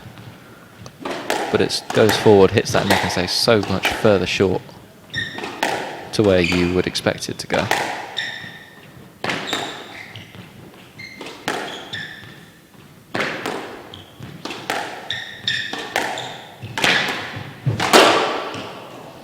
Another tin. Just overstretched, and he went for something where maybe you should have sent it long. So a close one this game even more important than the first game, you'd argue, now that it's 1-1.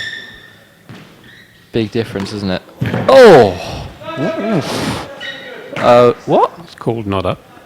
Oh, I see. So he picks it up. I thought it was just good. The referee calls it not up. Looks like it was a good pickup. And you can see the disappointment in Deck's reaction. Well, he's correct about that. You make a bad call like that, you have given away a potential winner for the other player. Yeah, absolutely. And he was in a great position for it as well. As you said before, when you were noting Deck took Chris short on one corner and did it again on the other and forced Chris to run around him, and it was a winner. Same thing was happening right there. Another tin, but from a tight hit this time, so a forced error. So Chris having game ball for a 2-1 lead, which is big difference.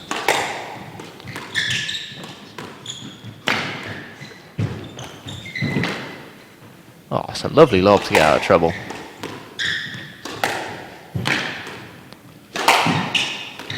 Oh, that's such a good reaction shot. I was just about to say that Chris is being put under so much pressure in that rally, and so massive. Oh, such good touch. What a difference it can make. You know, you make one slip up in squash when you're on top of the rally, and suddenly it turns on you. And in that case, it cost Deck the game. So Yeah, Chris that Simpson old horrible leads. expression, unforced errors, 6 or 7 of them really, just straight in the tin. That's been the same every game. You think Chris is playing well, and he's getting a lot of balls back really well. But definitely this game is more about what Deck is doing at the front To of the lose. court. Well, yeah. I think we should lower the tin another inch.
So back into this match, Chris 2-1 up.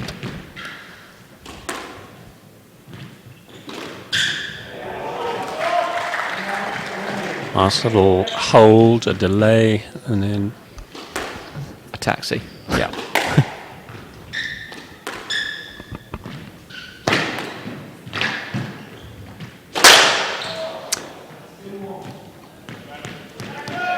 Well, those unhappy days. There's another tin with no pressure on him.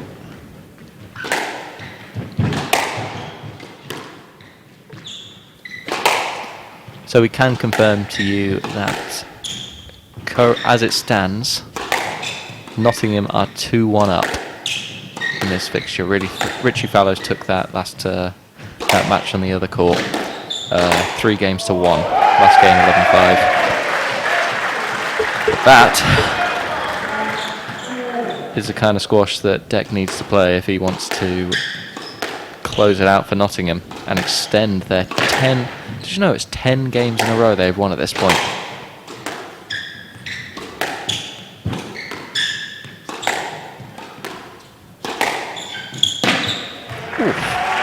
And a perfect length from Deck. Now Yeah, the crowd really I getting think Chris behind had him. to cover the short shot there.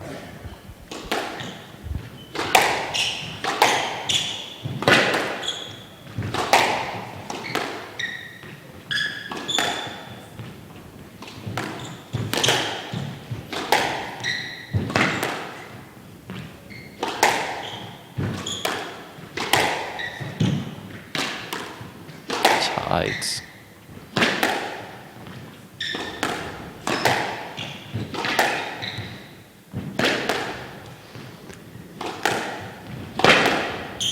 It's a long rally, isn't it? Yep. Now, there'll be a lot of pride in this for Dick. He won't want to lose here at home. As soon as he starts getting that ball up when he plays these short shots, he's going to be Cause a bit a lot of a of trouble. menace. That's That a great is shot. so hard to do. He gets so low for that ball as well. That accuracy to have the ball, you hit the ball upwards, it dips by the time it reaches the front wall, and to time it perfectly so it comes in just above the tee is such a fine art. There's another short shot. Got Chris stuck behind from a good length. See, Playing some lovely squash. no forced errors. Look what the score gets to be. Yeah, it's making it a lot. Ooh, harder work from Chris. One for of the Chris. and rare errors from Chris. Yeah, and I think Chris might feel that he's got to keep up on the scoreboard, which means rather than playing his own brand of squash, which is a more attritional style He than got Deck stuck has, out of position. he might feel like he has to go for more things, and it's just making him force shots that aren't really there, which is either putting him in a bad position or losing him the rally outright. But it's such a difference, isn't it? That second game where Chris zoomed ahead. He killed one in short there from the back of the court, so that was a confident shot. Yeah.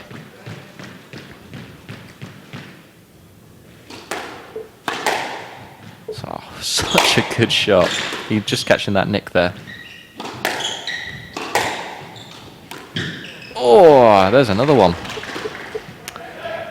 Yeah, I think surprisingly soft touch from the middle of the court, Chris,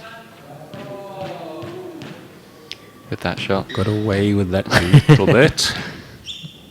Local refs.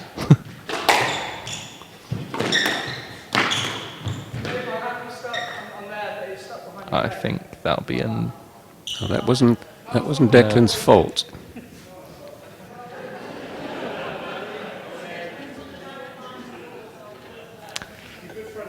Unfortunately, we don't have a replay of that potential trip, so it appears they're just playing benefit of the doubt and giving him a let.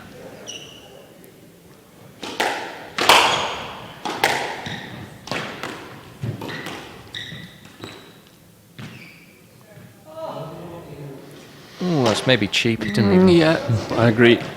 It's a high ball. The only It time was he could hit cheap, it it was- is I thought Chris was clear on the tee. clear. He wasn't in the way of the ball and the front wall.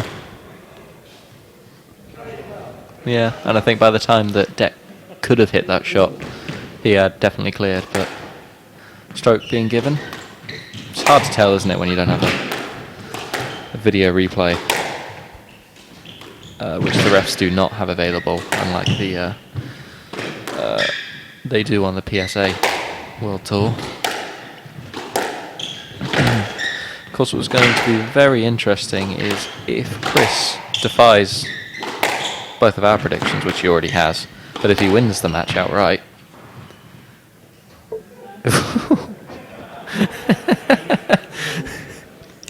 I don't think you're allowed to have a stroke if you turn on the ball. Of course, if he did hit that, and it did hit Chris, I think it would have had to be a stroke, but I don't think you're allowed one if you turn on the ball like that. Anyway, if Chris is able to win this match, then we are going to have a massive decider match. Nick Matthew versus James Willstrop for the win overall is going to be quite a spectacle. Of course, so far this season, Nick has had to play a lot of the deciders, but they more often than not haven't been against players. Error. Ooh. Yeah. You keeping count?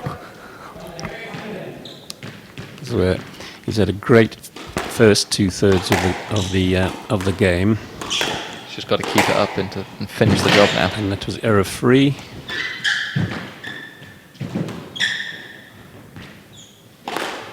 So that is a lovely length. That was a guess and a wrong one at that.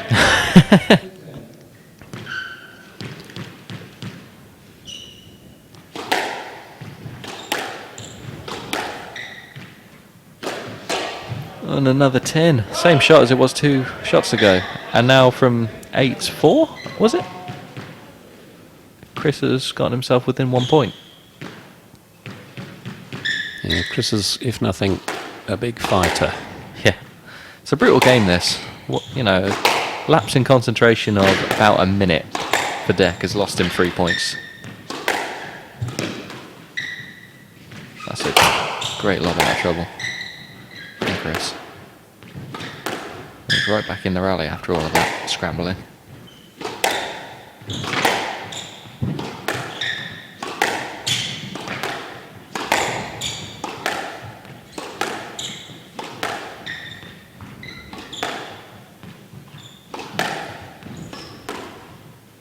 Just watching the movement of these two players, it's so fluid. Just watching one of them and the motions they take to get themselves back onto the tee to go around these other players.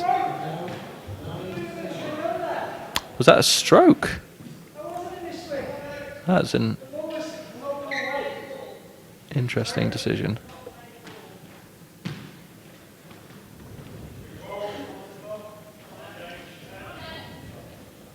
Apologies, can't get the replay for that, but Lucky one for Deck, perhaps.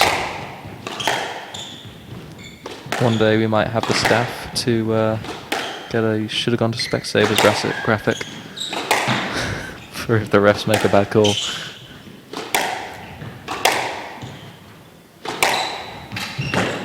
I've heard for the internal stream for the lovely little exchange here. Well, I've heard that the Kenilworth and Warwick club do that for their internal stream if they think the referees aren't. But worth having another look if possible. Oh, No. regardless, I can't see those The pickups. call Deck shot up, so that's Chris anxiously putting the ball down. Yeah. And as good as it came, while Chris has made leaps and bounds since it was 8-3. Very good, very Deck still accurate has game cross-court ball. shot. Chris is not out of it.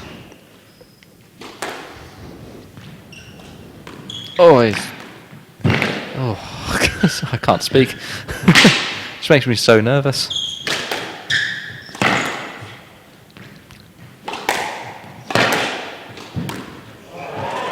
Deck Beautiful is shot that- from Chris. Yeah. Deck is that kind of player who will go for a shot off the serve with a game ball.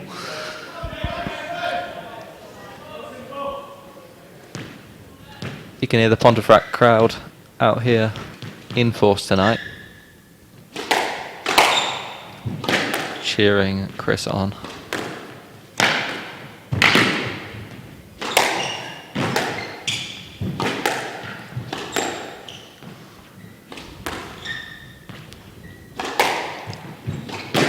Oh, it's nerve-wracking times.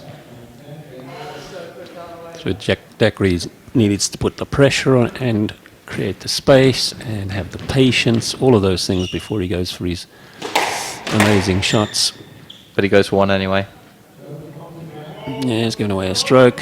He's still got one match ball. Game ball. So again, he didn't have the patience. He didn't do any build-up. Sorry, is it 10? It is 10-all.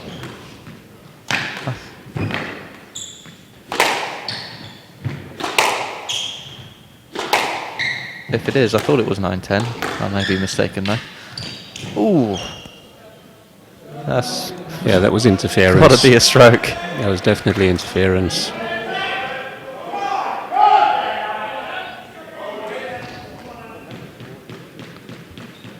Yeah, I mean, that might have messed with your preparation a bit.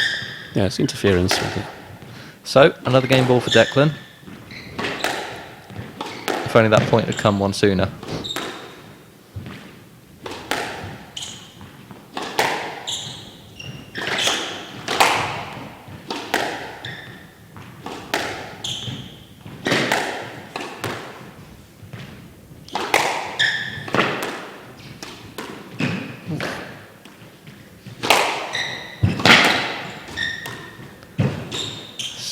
A lot of work being put into the legs of Deck.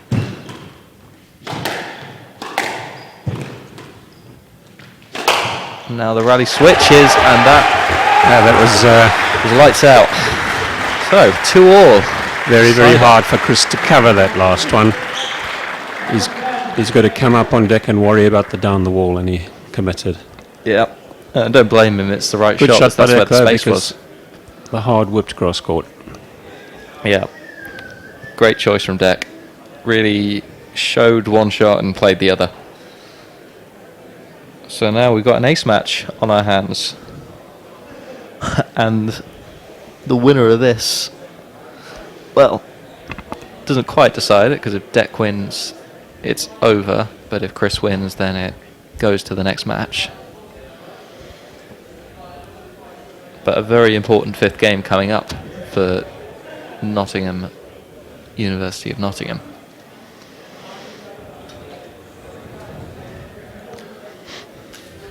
Points tally Chris quite a few points clear. He's been consistent in every game. He's been scoring every game, making it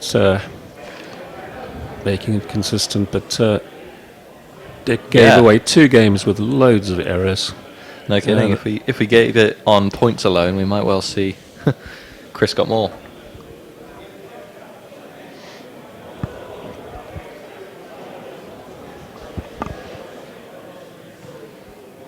Even if Deck were to win overall. So we're both wrong on our predictions. We both thought 3-1 to Deck, and we're well out of that. But this last one, what do you think? Declan, the things that happen to Deck, I see him battling and struggling sometimes in matches, but he's continuing to play the shots. And then I see him have those patches where the shots work because he's been playing them all game, because he's been doing that. He gets that, he gets the range, and then finally comes home. There's another famous prediction for you. Chris Simpson's likely to come out with as much fight as he ever does. He'll be competitive this game, although that's an error.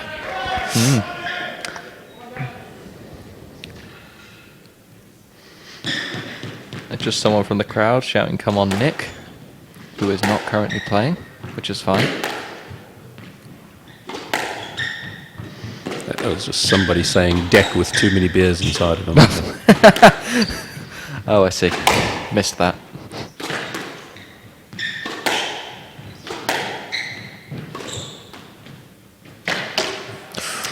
Another error. Yeah, that's Deck's job.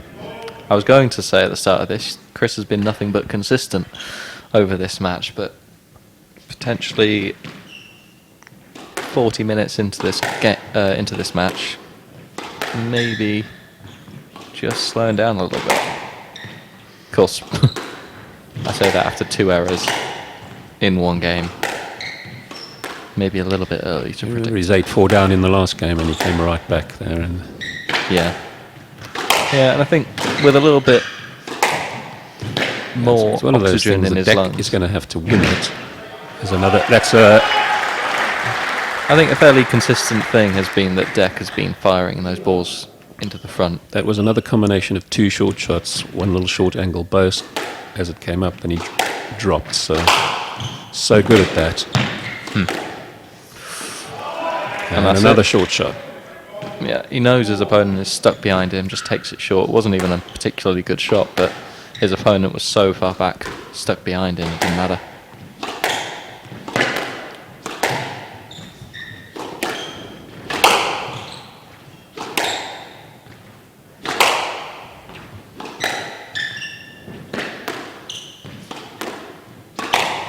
Oh, there's the injection of pace that Deck can bring.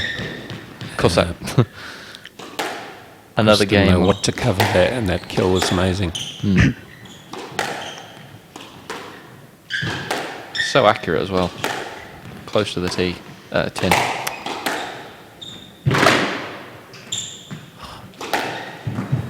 That's hard. That's a clever shot. Yeah, it's a good winner.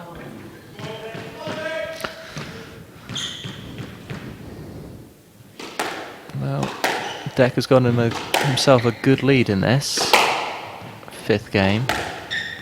Of course, we saw, as you said, Chris fight back and bring himself almost level in the previous one.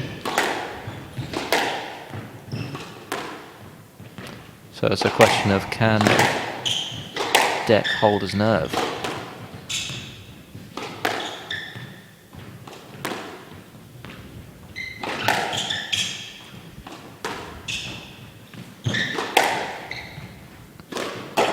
Oh, I was about to say a bit of a long testing rally. Error number 1, campers.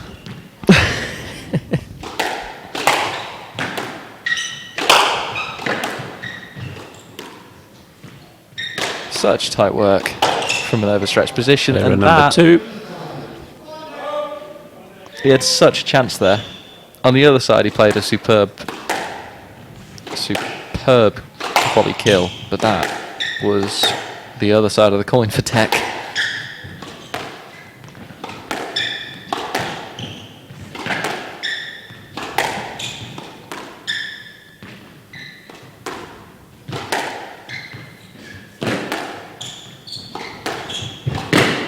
Oof.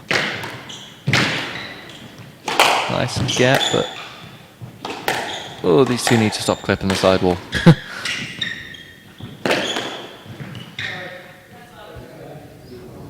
Just ending in that rally, but lots of interesting squash there in that one.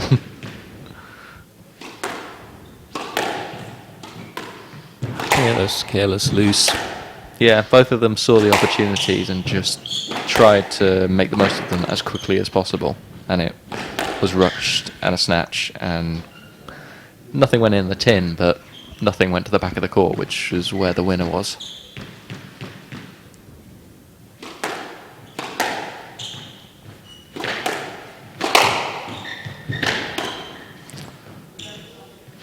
Very loose ball, wide of the service box, so And easy call. And not a wide enough clearance from Chris right in the swing.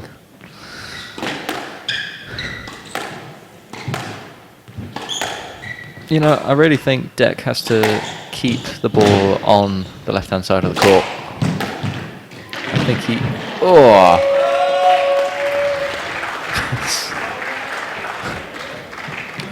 Good shot. Yeah, it was good. Crowd enjoyed it. So I think he's finding a lot more winners and a lot more luck with his backhand than his forehand, his Deck. He just looks more comfortable.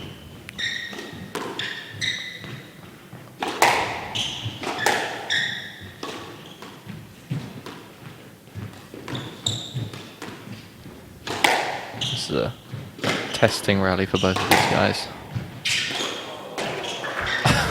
Yeah, About time. got a devastating shot there.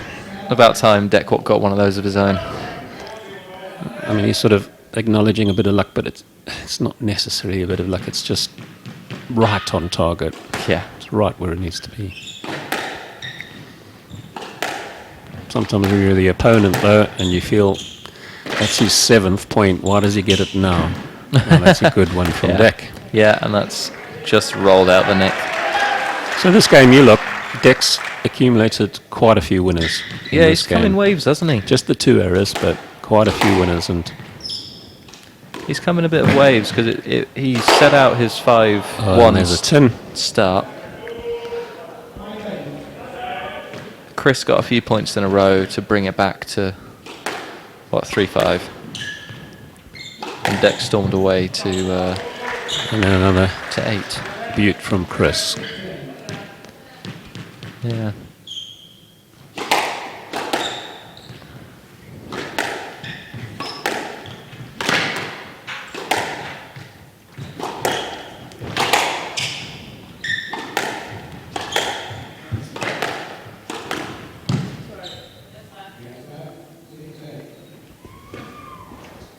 I'd want to see that on replay. That's an interesting call from the refs. Okay, here we go. What do you think? I think I give a let. Yeah, it's probably Just about cleared when he would have swung. But I can see Chris's point. Well, he's given Declan that one, and second bounce was on the. Yeah, we're not really questioning Chris Simpson's error count or anything like that. We just don't expect.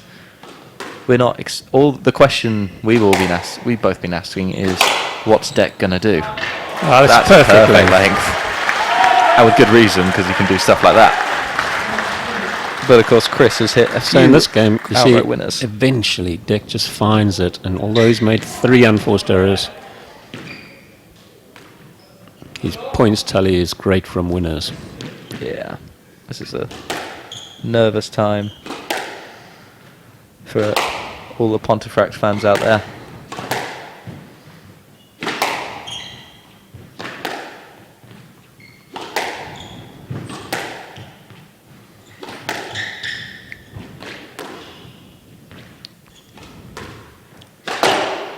Oh, 10. it's on cue, isn't it? Yep.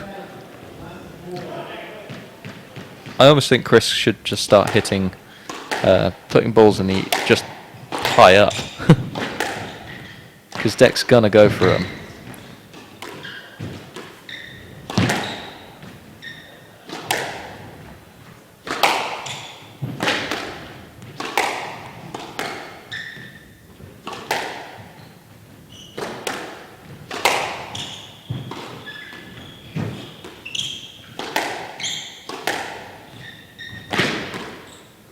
Oh.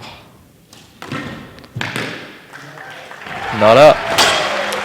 That's it. Nottingham take the fixture, extend their lead. So that sorry, was their win. the only game where Deck's error rate dropped off. He made 4 unforced errors, but he made about eight winners, and that's, what I thought might happen when he finds his range. And he's been playing his shots all match, and he just gets the balance right between the short stuff going up and the number of errors. And thanks to that little change in his game, that little purple patch, he's got himself the win, 3-2 against Chris Simpson, a dangerous opponent, and both players at around about the same rank, but a higher seed, as it were, winning out in the end. And it means that Nottingham have won the fixture against Pontefract, at least 3 games to 1. And now we've got a what's the phrase that they use? Something rubber. It's a dead rubber, but Dead rubber. These are 2 professionals who will give the audience what they want, and that'll be a competitive game. And I bet they'll both have a win bonus as well. So there we go. Nicky Muller wins 3-love against Patrick Rooney. Deck James has won just now 3-2 against Chris Simpson. Hannah Ramadan lost 3-love to Laura Massaro. And Richie Fallows on the other court won 3-1 against Abhay Singh in what was a fairly long and close match in the end. So now that Nottingham have 3-1 this fixture, Nick Matthew is going to take on James Wilstrop in just a few minutes. We'll be back.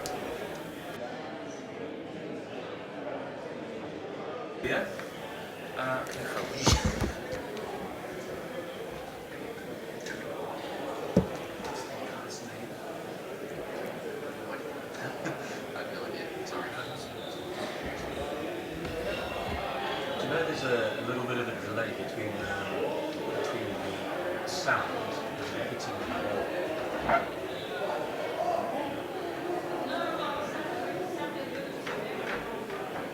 Were you aware of that or not?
Welcome back, everybody.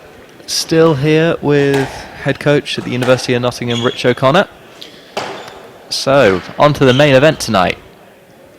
Nick Matthew, world number 6 and former world number 1, 3-time world champion. I mean, I probably could list more, but I won't. And James Willstrup, former number 1 junior world champion, and currently world number 13. He's just slipped in the rankings a little bit. Thoughts going into this match, Rich? Well, it's one of those things I was trying to think whether the players were, a bit early in January, not really up on their games. But if you think about it, they've got to go to New York. They're straight into the tournament. It's not really, although they had the World Championships, they had a bit of a break. But in their break, they would have been preparing, pretty soon. I mean, it's about a month gap, is it, between the Worlds and TOC? Yeah. So it's a great chance for them to put in a mini training phase. blitz. Yeah.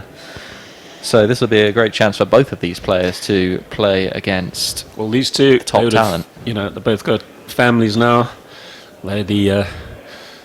They won't like me saying it, the old men of the game now. Well, I think with Nick retiring at the end of this season, I think he's got to accept it at some point. I think there's nearly 3 years between these two, but 37, 34, I think, something like that. But they keep themselves in mint condition. They wouldn't have overdone anything in any regard over Christmas, New Year. Except the squash, which they would have been constantly playing, I'm sure.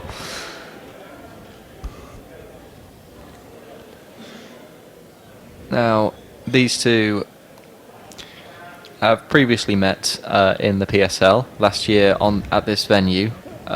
James actually won 3 games to love, and now Nick was on a slight illness that he was just about recovering from, or only just recovered from. So his training regime wasn't brilliant in the lead up to the match, which could well have been the reason for the loss.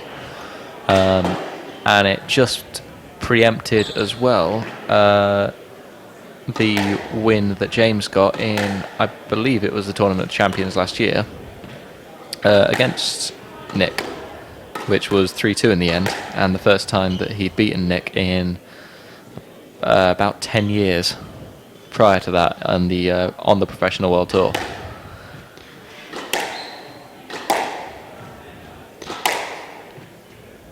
So, yeah, James recently, come back from injuries or various things, and he comes straight back in, and he's a danger to absolutely anybody. He can put anybody out. But to get through in a tournament 4 to 5 rounds, a 32 draw, in other words, it's a different story. You've got to have cumulative strengths. Yeah, it's a very different thing. But this is a one-off match, so this could be quite interesting. Yeah, they can go all out and have no fear of the repercussions of the next day having to play another top 20 player. Too many options. That's what he said. So, dead rubber, but these two will be playing their hardest, I'm sure. Who do you think is going to come out on top? Well, like I said before, the guy in the blue shoes, but which shade?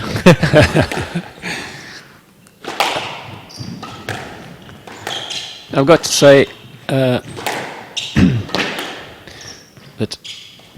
I would favour Nottingham because Nick's probably in good shape now.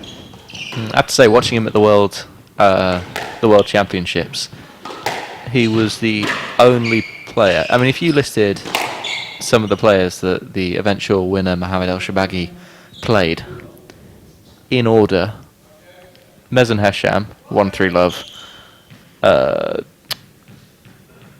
Joel Macon, 1 again, 3 love.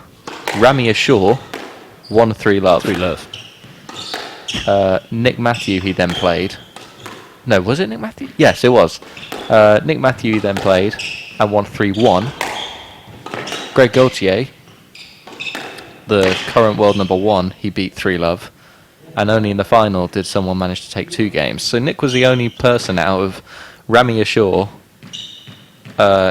himself, Nick Matthew, and Gregory Gaultier to take a game off of the world champion. So, and if you watch that game, the form that Nick was putting out there was unreal. He looked very strong.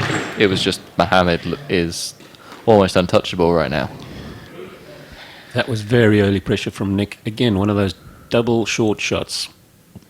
Went down the backhand flank and straight across the short line he reached to crash it down the forehand flank.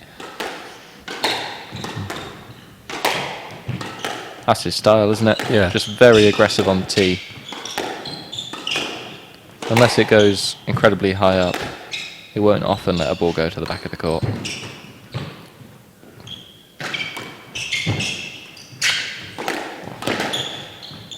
And his own get out of trouble game, i.e. the lob from the front, is one of the best. Oh, It's right on cue, one of the best in the world.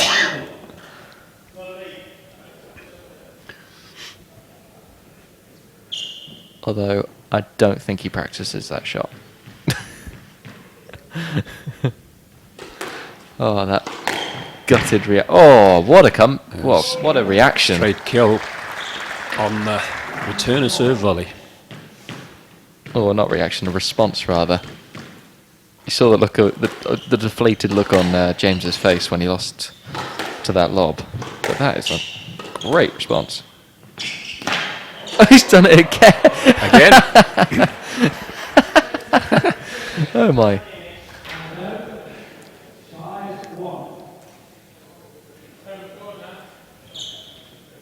Did you catch that? I missed what he said.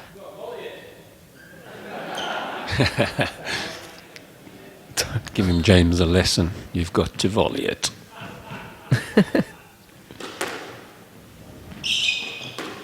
It's almost happened again. Well, Nick is taking a fairly commanding lead at the start of this. Oh, it's such accurate play from James. When you watch him, you almost feel like it's normal. But from the previous matches we've had, this evening, you know that it's not. That is some otherworldly skill.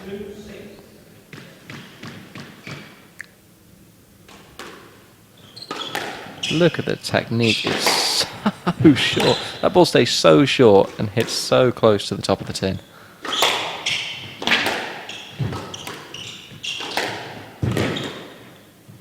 That's a skillful shot as well, just great movement from Nick, able to recover that before the second bounce comes, before the sidewall.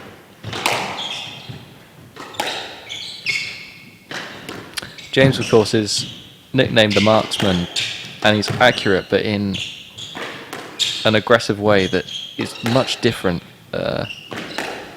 to the Egyptian style of cross-court nicks and volley everything forward and hit nicks that way. It's almost like he only goes for it on his own terms, and he'll stay in the rally and give his opponent nothing, if he can, to work with before that point.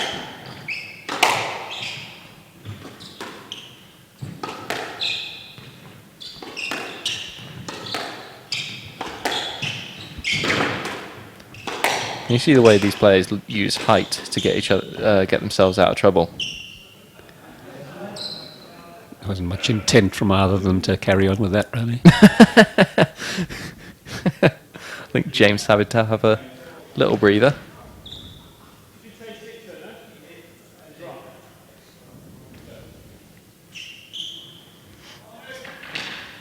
Methinks he doth complain too much.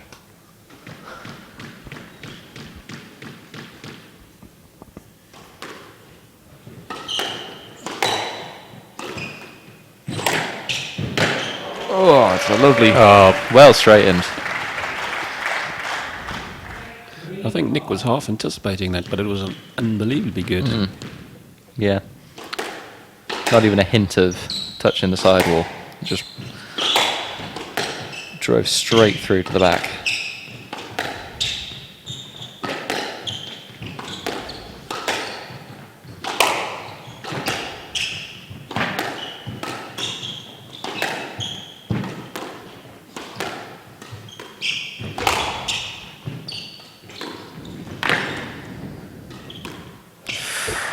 Yeah, well finished from a loose lob. Combination, long backhand drop, move to the middle. Take him in The short point again. being the long backhand drop was tight. Yeah.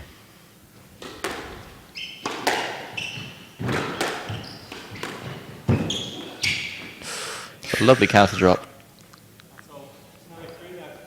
Well, I didn't think at this level that they'd give that as a let.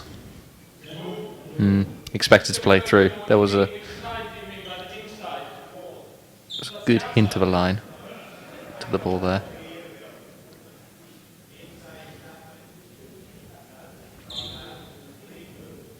What decision was given?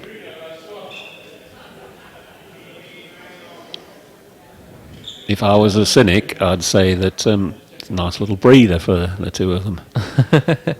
Just chatting away to the refs and each other. No complaints from either. That backhand drop of his. Oh, that's Perfect. Yeah. What do we say? Long backhand drop, tight as anything, and I think Nick tried Big to go for finish. a through Cross the middle forward. shot, but it ended up just being a poor width.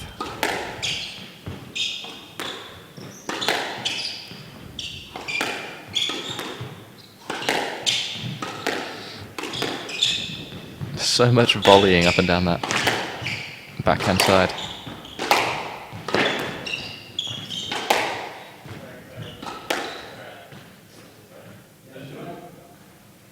Just a bit of contact as they played the shot. So just playing all that.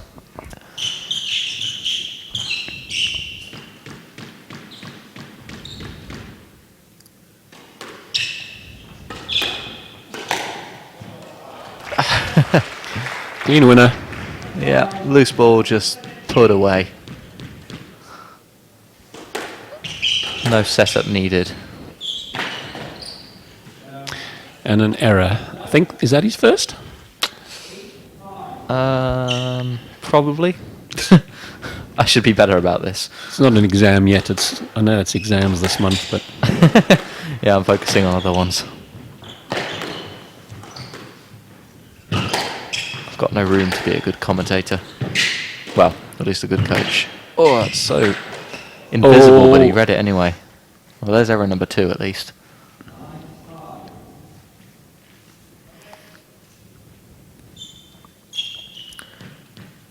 And it puts Nick Matthew within 2 points of securing this game.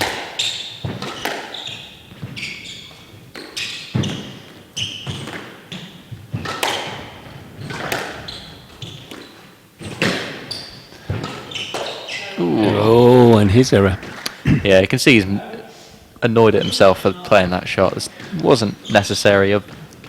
He's turning as he's playing the shot at the same time. It's a difficult shot to play, and he knows it.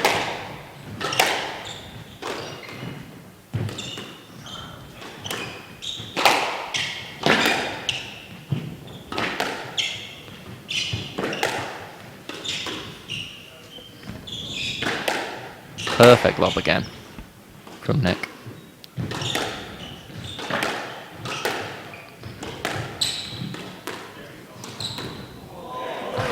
Invisible.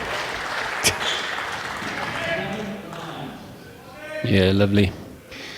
Nick had to cover the backhand wall side, really, didn't he? And Which has been everywhere that James has been playing so far this match. So quite right that he would, but James just adapting when he's been given that time to play the right shot.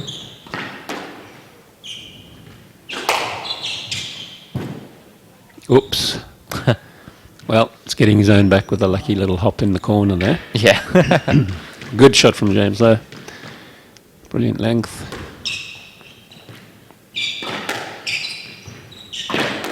Great. Love seeing the accuracy of the length of these top level players when it, even though the ball is so bouncy, when they get it through to the back of the court, it's dying into the back. Oh, that's such a The court. that was such a All square. ferocious attack into the front there. Oh, but so precise at the same time. There was no. No, it was completely accurate down the wall.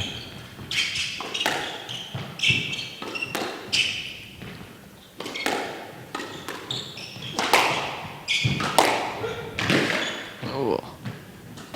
I didn't realise that came back. Chin. Wow.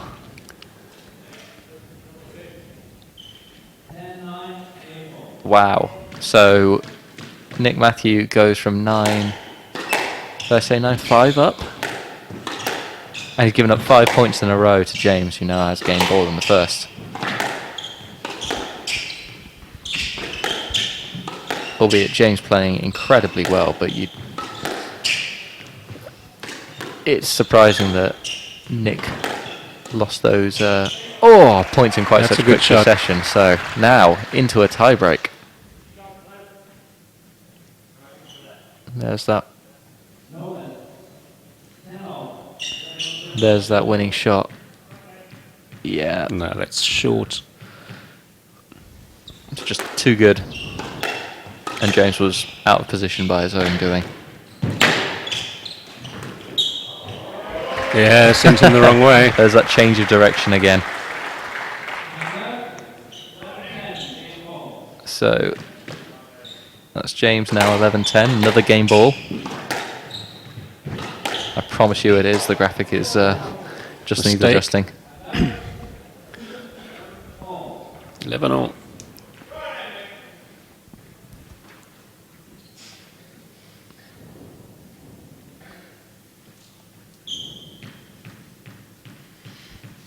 This is tense.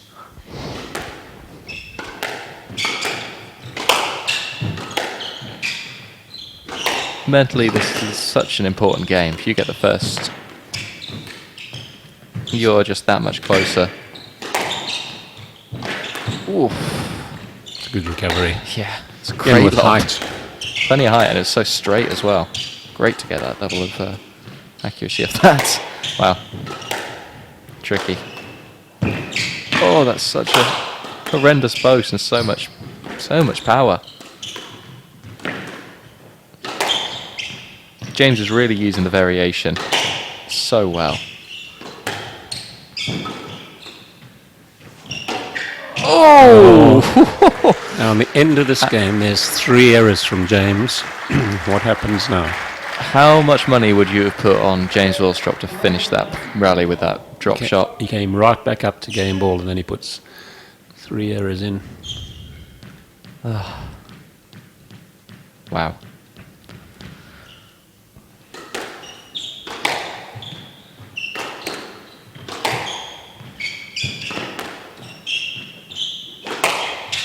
Oh, I don't want it to end. It's so tense, it's brilliant. And the accuracy from James is unreal.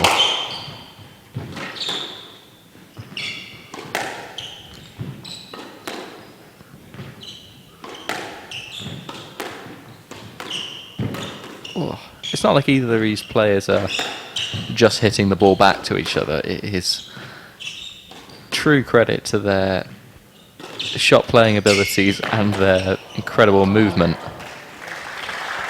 And he tins again. So from making that comeback, he made 4 errors. And he could have taken the game. That's been the story of matches recently that we've watched. Yeah, these last two have both been this one player hitting tins when they didn't need to, and then both being the shot players by past matches. So Nick Matthew leads James Willstrop 1 game to love in this dead rubber. but I'm sure a hell of a match is still to come between these two. I think the story of that match, though, or a good chapter to it, was Nick Matthew 9-5 up, and it goes to a tiebreak. He gets 1 point in 6 consecutive rallies, and it goes to a tiebreak, winning in the end. Was it 13-11? Yeah. So it's severe, isn't it? Because James Willstrop was playing some sublime squash the whole way through, and just either a lack of concentration or something as he just approached the end of that game, saw the finish line maybe a little bit early, and James got back to level pegging at 10-all. Too clear, really. Got his head straight then. At that point, did Nick, and finally got around to winning in the end. But hell of a show being put on by these two players.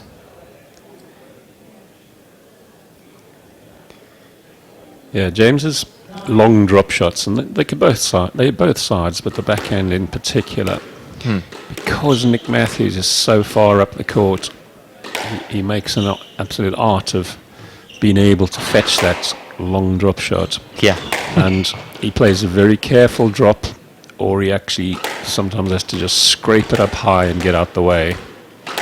But one you could say is the attacking shot, and the other is a defensive shot, but he doesn't give James too much from that fantastic shot of his. But I've seen many a player only just get to that backhand drop and then just give James such an easy shot in the middle.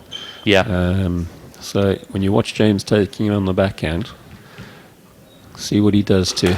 And you think as to well, reply. 90% of the players that James will ever play may well lose outright to that drop, or at least, give them an easy, plenty of options on the next shot.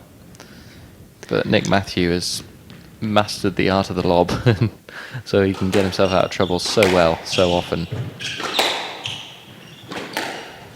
And it turns into a different game for, well, both of these players, to be fair. Referee sounds quite fed up.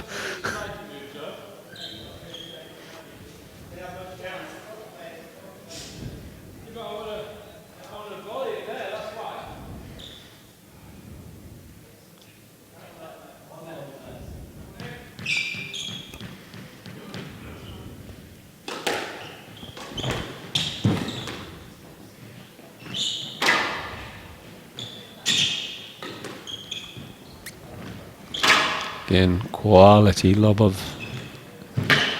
Yeah. Just good play. Plenty of time on the ball, knew what shot he was going to play, didn't overcomplicate it. Whoa. See that counter drop? Yeah. How often is that a winner for James?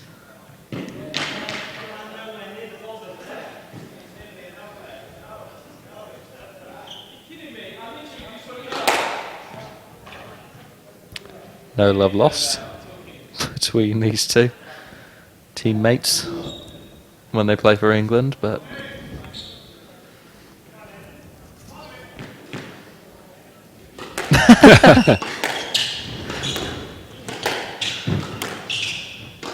I hope the stream heard that, otherwise we're going to sound very strange.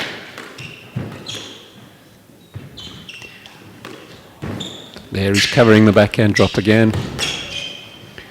I think we heard from our background staff that someone heard say, "Come on, boys, play nicely."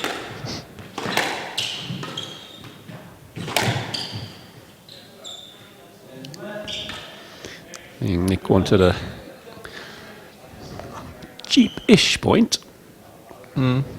Plenty of Already we've seen Nick decisions. fetch and counter drop James's fantastic backhand drop shot, and Yeah.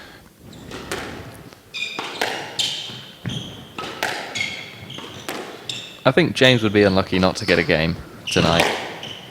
The way he's playing is pinpoint accurate. unusual error from Nick. You don't often see him playing short balls from the back. Back of the court. I think, well, it's definitely much more a trademark of James's game than it is Nick's.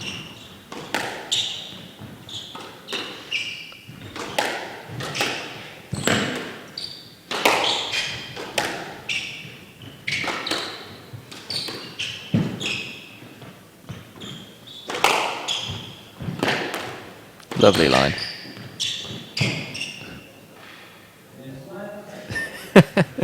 These two not happy with the referees. But I think that time had to be a let. This was a well. There you go. That's a perfect one. Yep, that is. One that Nick couldn't get back, although he was there, just couldn't get it off the wall. Yeah, it was too tight. It's an excellent shot.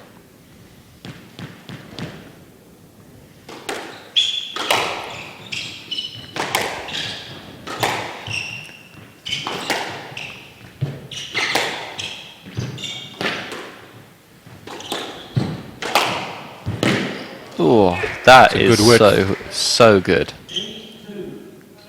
The width was perfect to get it bounce, to get that second bounce right just before, as the floor meets the sidewall, just out of reach.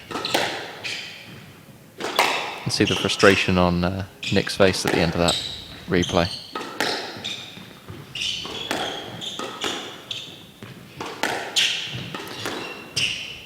We talked about a dead rubber, but I mentioned the TAC and they both need matches. There's nothing else to get the match practice, so they both need the matches. So. Yeah, I don't think either of these are going to be treating this as a dead rubber. There's just plenty of personal pride on the line as well. Yeah, there's personal pride. Nick's, looking to stay at number one, and James is always hunting for that spot as the best player in England.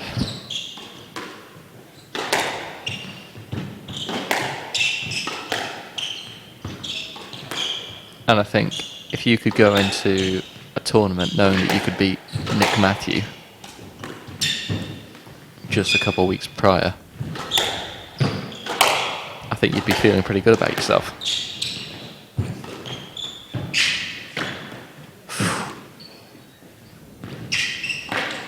That shape up is so hard to read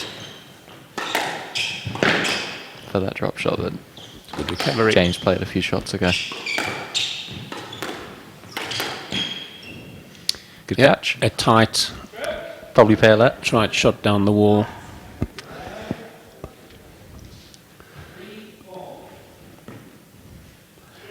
James couldn't keep it tight after picking it off the wall, pulled it at himself.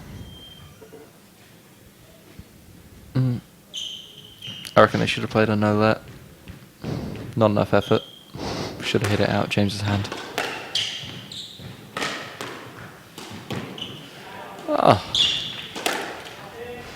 Well, that's a bit of Egyptian star flair. Usually a gift for James, who can slot those things.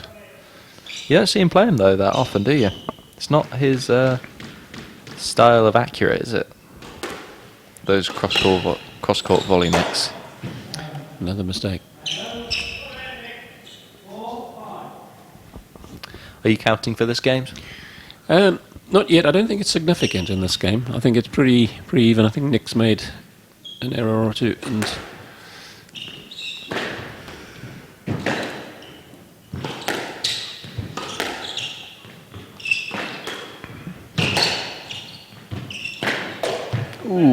There's another one. Yeah. So A little bit rushed on that one. balance is tipping. I think he'll know that he just played that one a little bit more rushed than he's played the others. He looked a little bit less balanced when he was playing the shot. So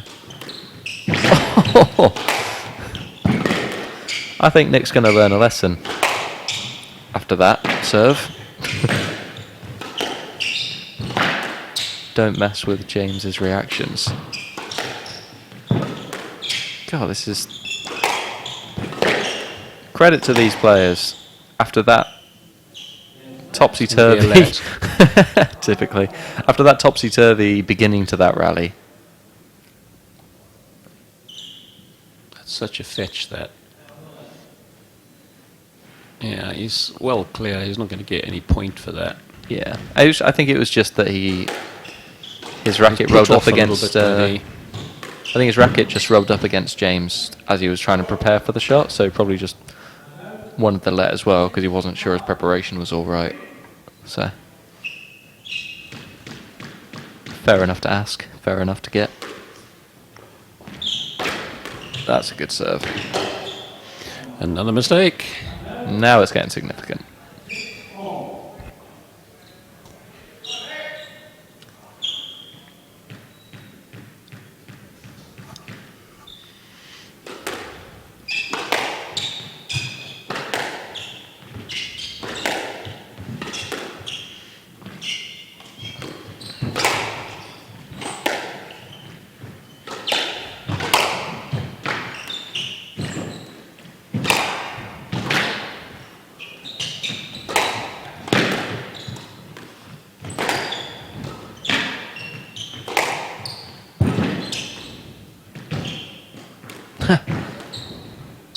Bit of a fakie from James.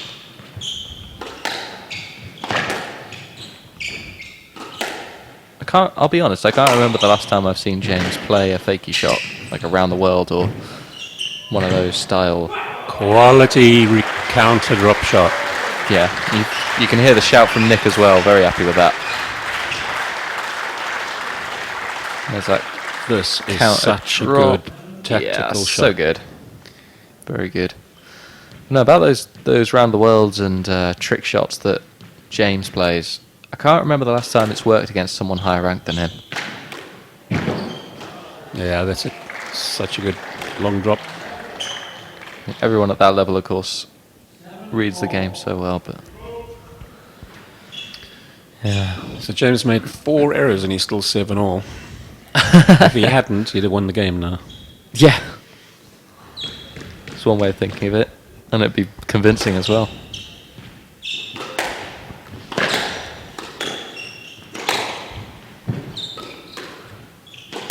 I think James will take this one.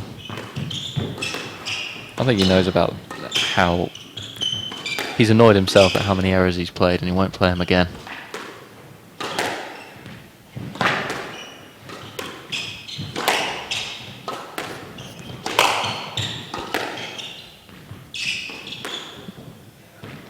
Love the use of height from the back of the court.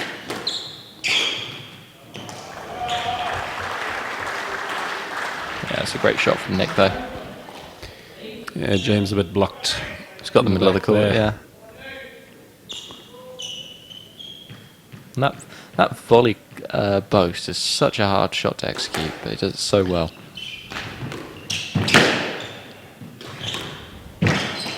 Ooh. Yeah, that's a good. It's like what you were saying before, drag him into one corner and drag him into the other, but it's Yeah. from the back of the court. And that one, Nick was throwing the ball up high desperately, but didn't get enough height. No. Certainly not to clear the lanky Mr. Woolstrop. Yeah, he's got a hell of a reach on him, doesn't he?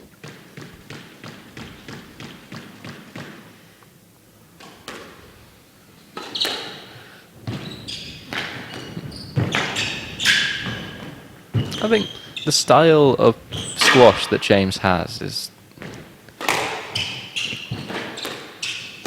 with regard to how long he's got left in him. Another error. Is that 5? It's too many.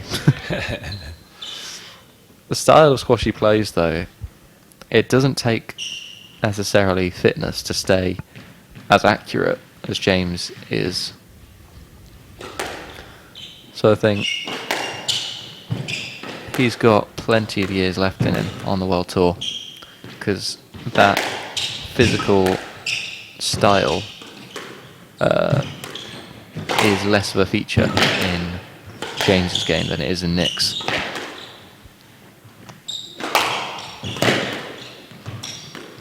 Oh, that is a beauty. Watch this.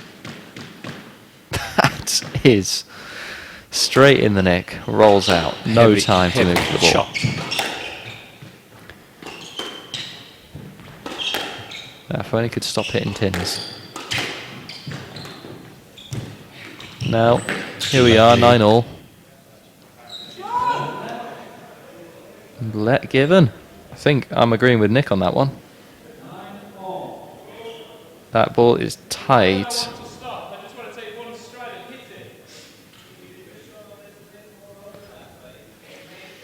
That slow-mo looked a little bit more incriminating, though. Yeah. It's always the angles.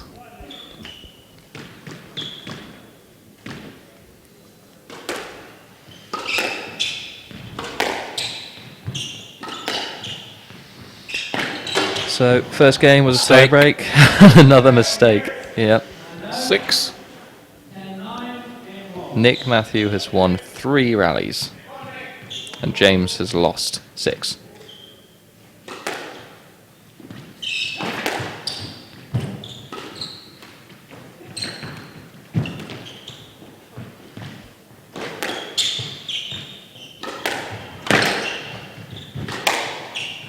I think James is going to have to equalise. Ooh. Giving him a no-let because he put himself at a disadvantage with a very loose ball. I thought the ball wasn't very good. I thought it bounced quite high. Could have a I'd look have- maybe, but I'd have given a let in that scenario. I thought that's me. I thought that I was think when you play- potentially a bit unfair, but when you play a bad shot, you have to make a little bit more effort to get around the ball. but I thought the quality of Nick's wasn't there, and I think he showed that he was making a lot of effort. But now Nick is 2 games up against James Willstrop, and it's hard to see Nick losing from this point. There's not many. Well, on that players. very simple analysis of losing shots, you can't beat Nick Matthews and put 6 balls in the tin. Just mid-rally. For a lot of people, you'd say, "Oh, don't play the long drop shot." But James plays that long drop shot all the time. But he made a number 'Cause he of plays it errors so from well. back there. He plays it so well. Uses it as a working shot, constantly working shot. But 6 errors. And they weren't all on those long drop shots. There were plenty of. Well, he didn't hit many kills that went in the tin. I don't think he hit any. It was all very soft shots that were aimed to stay very far up the court, close to that front wall. So potentially that short game, whether it's counter dropping or whether it's trickle boast or whether it's taking the ball in from the back of the court, something's just not quite lining up. I think you probably all James. saw the consistency of the things that Nick does when James plays the long drop shot. Nick played a counter drop on almost every single occasion. The one occasion when it was tight, he flicked a lob, and James was equal to that and put it away. Also in a short corner. And he only missed getting, I think, one forehand long drop shot just beat Nick. But other than that, Nick covered every one of them, and he made James work with every one of them. So True, but it's not like Nick often won with a counter drop. He might have set up a rally, potentially, but he only ever won in that game 3 rallies. It was the errors when James felt he had time enough to play a soft shot or a shot that is near the tin. That was when he would hit it. It wasn't Nick. Those counter drops certainly got Nick out of trouble because of the lanky figure of James. He's going to find it hard to get down that low, especially when he's played a shot from the back of the court that's now counter dropped to the front. He's going to do a court sprint to get that ball back. But Nick's finishing hasn't been there to finish that many rallies on his own doing. A lot of this game has just been about James Willstrop.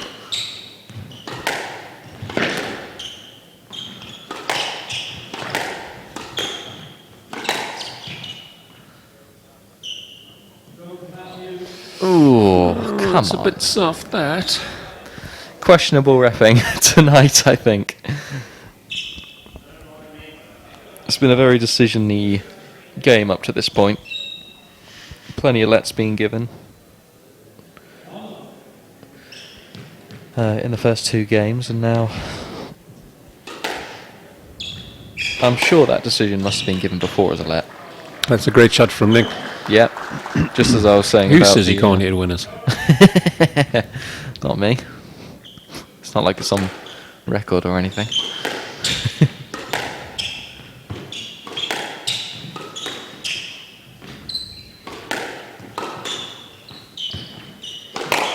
No, but in this match, I mean, his finishing has been sublime throughout his career. But Yep.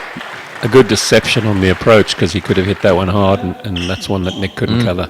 Nick prefers when he plays his long drop shot from the back of the court, because when he's up front there, oh, it's that very is deceptive. very isn't it? deceptive. Yeah, because it's the same shape up when he's at the back of the court and when he's Yeah. at the front, but that ball has further to travel. There's the counter drop again.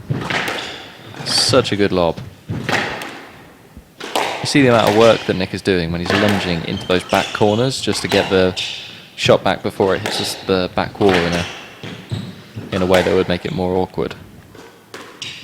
So accurate from James to force those kind of uncomfortable positions at the back of the court, let alone at the front.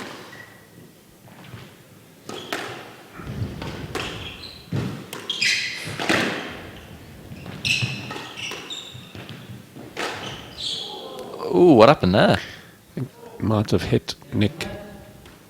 What? Well, I don't know what happened there.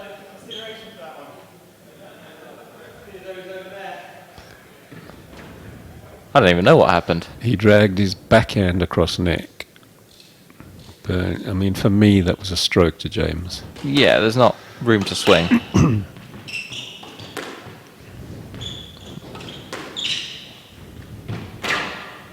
That's a lovely length. You had to play a cautious one because it was so tight. Yeah. Another mistake. Yep, and he's so frustrated with himself that he's playing them. He's not at his best, and when he's playing that style that requires those long drop shots to be as part of his game with those working shots rather than outright winners. That was Another nice. winner. Yep. Backhand flank. But when that's not Jumping. on song, James's game almost not falls apart, but it makes it so hard for himself because it's his best way of playing. And if he's not pinpoint accurate, as he's not quite tonight, That's a lovely hold. He yeah, could have whacked that, and there's a long drop shot that you said he didn't play. he doesn't play it often. But I suppose the shot you play the least is the least expected, and then it's the best you could play.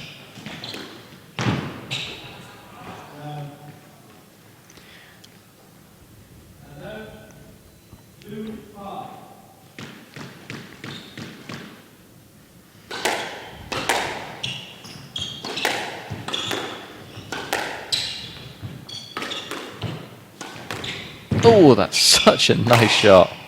Yeah, Yes. and that's exactly what you were talking about. He used that drop shot that he volleyed in as a working shot. Nick hit a loose ball. He had time to get to the ball, did James, and Nick had to guess.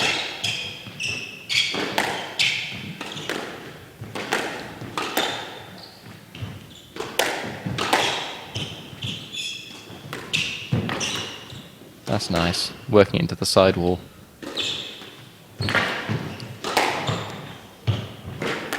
His rally goes on, okay. Great recovery from James. That down the middle shot from Nick. Lift again. And he's right back in the rally, he's on the tee. Nick will not be happy that he's let this go. Oh! The rally goes on. Yeah, that's superb. I think that was Nick's The way of ultimate saying... pressure. I think that was Nick's way of saying, let's make this attritional. I could look take where the Nick stroke, is. He's but on the short line. He's Yeah. right on the short line. He's taking it as early as he possibly can. I love that choice of Nick to say, right, do a court sprint. A mistake from James, and the writings on the wall. Yeah. Yeah.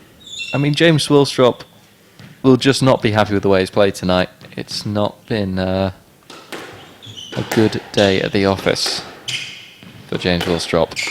These long drops. For the majority, it's been these long drops that have let him down. And that's an unusual error from Nick. It's not a shot he usually plays.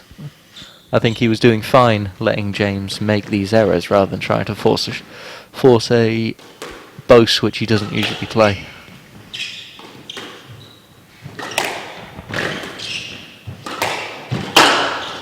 Another tin. Another tin.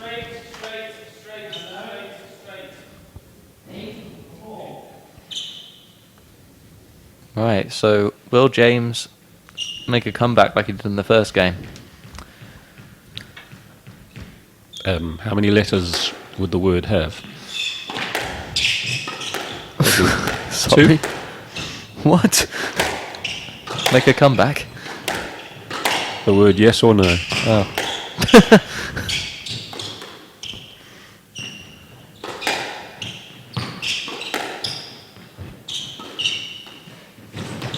Yeah, he's got... James can come out with shots, but he's actually a bit ragged that's here. Deceptive. Great reactions, that volley. That's such a tight shot. It appears James has decided to go a little bit more exhibition than usual. And he's putting Nick under so much pressure because of it. Another mistake. What a shocker. The rally goes on for a long enough time and James hits a tin. I think Nick just egged on the crowd to applaud a bit more because he was a bit tired.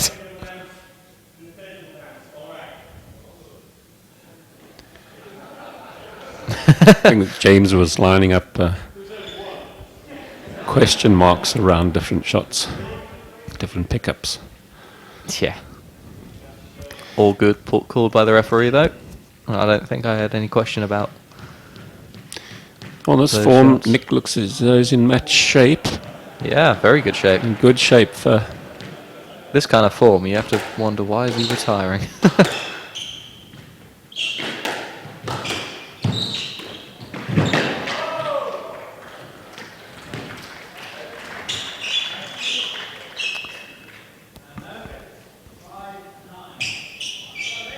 Oh, that's a lovely little change. Didn't appreciate that shot for seeing it in true motion, but that looked lovely.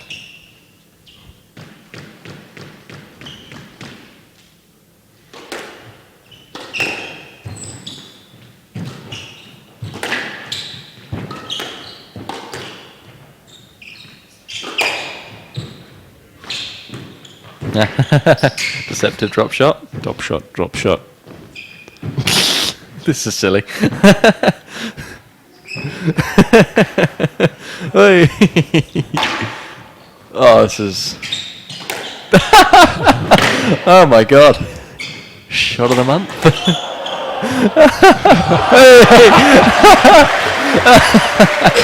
What a rally. Oh, yeah. Oh, that's my rally of the night. Looks like James has slightly given up this game and is just Not playing only did he some of the most stick the entertaining. racket out and lift it, but he hits the nick in the back. So Has played some of the most Is he gonna say entertaining should've squash volleyed? of the night. Should have volleyed.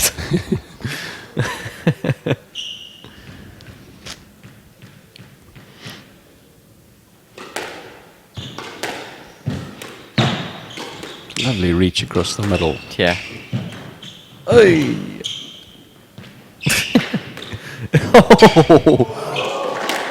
James having a bit of fun. Oh. Now James has started to play like this. I don't want this to end. This is this is great.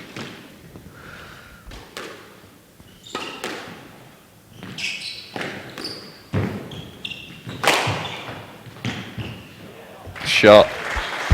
He took a gamble Well on the played. intercept and he... Yeah. Well, he had to. Yeah. But the width though, from that shot. Of such a wide width to get past the wingspan of Matthew.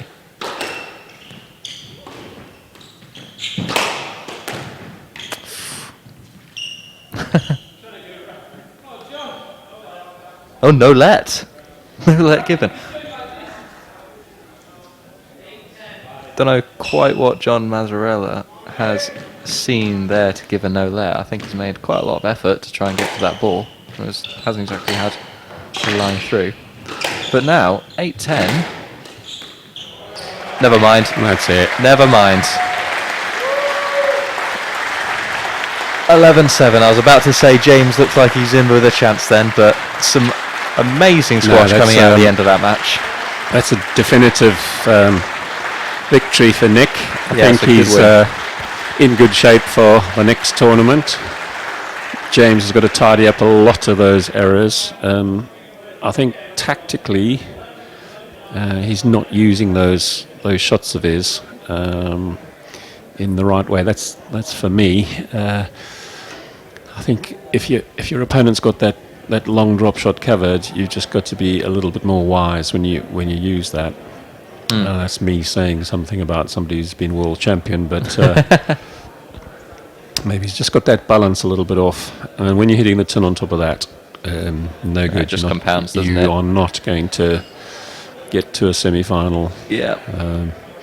Too many errors. If we had an error count, that would be at least 1.5 games given to Matthew. Yeah.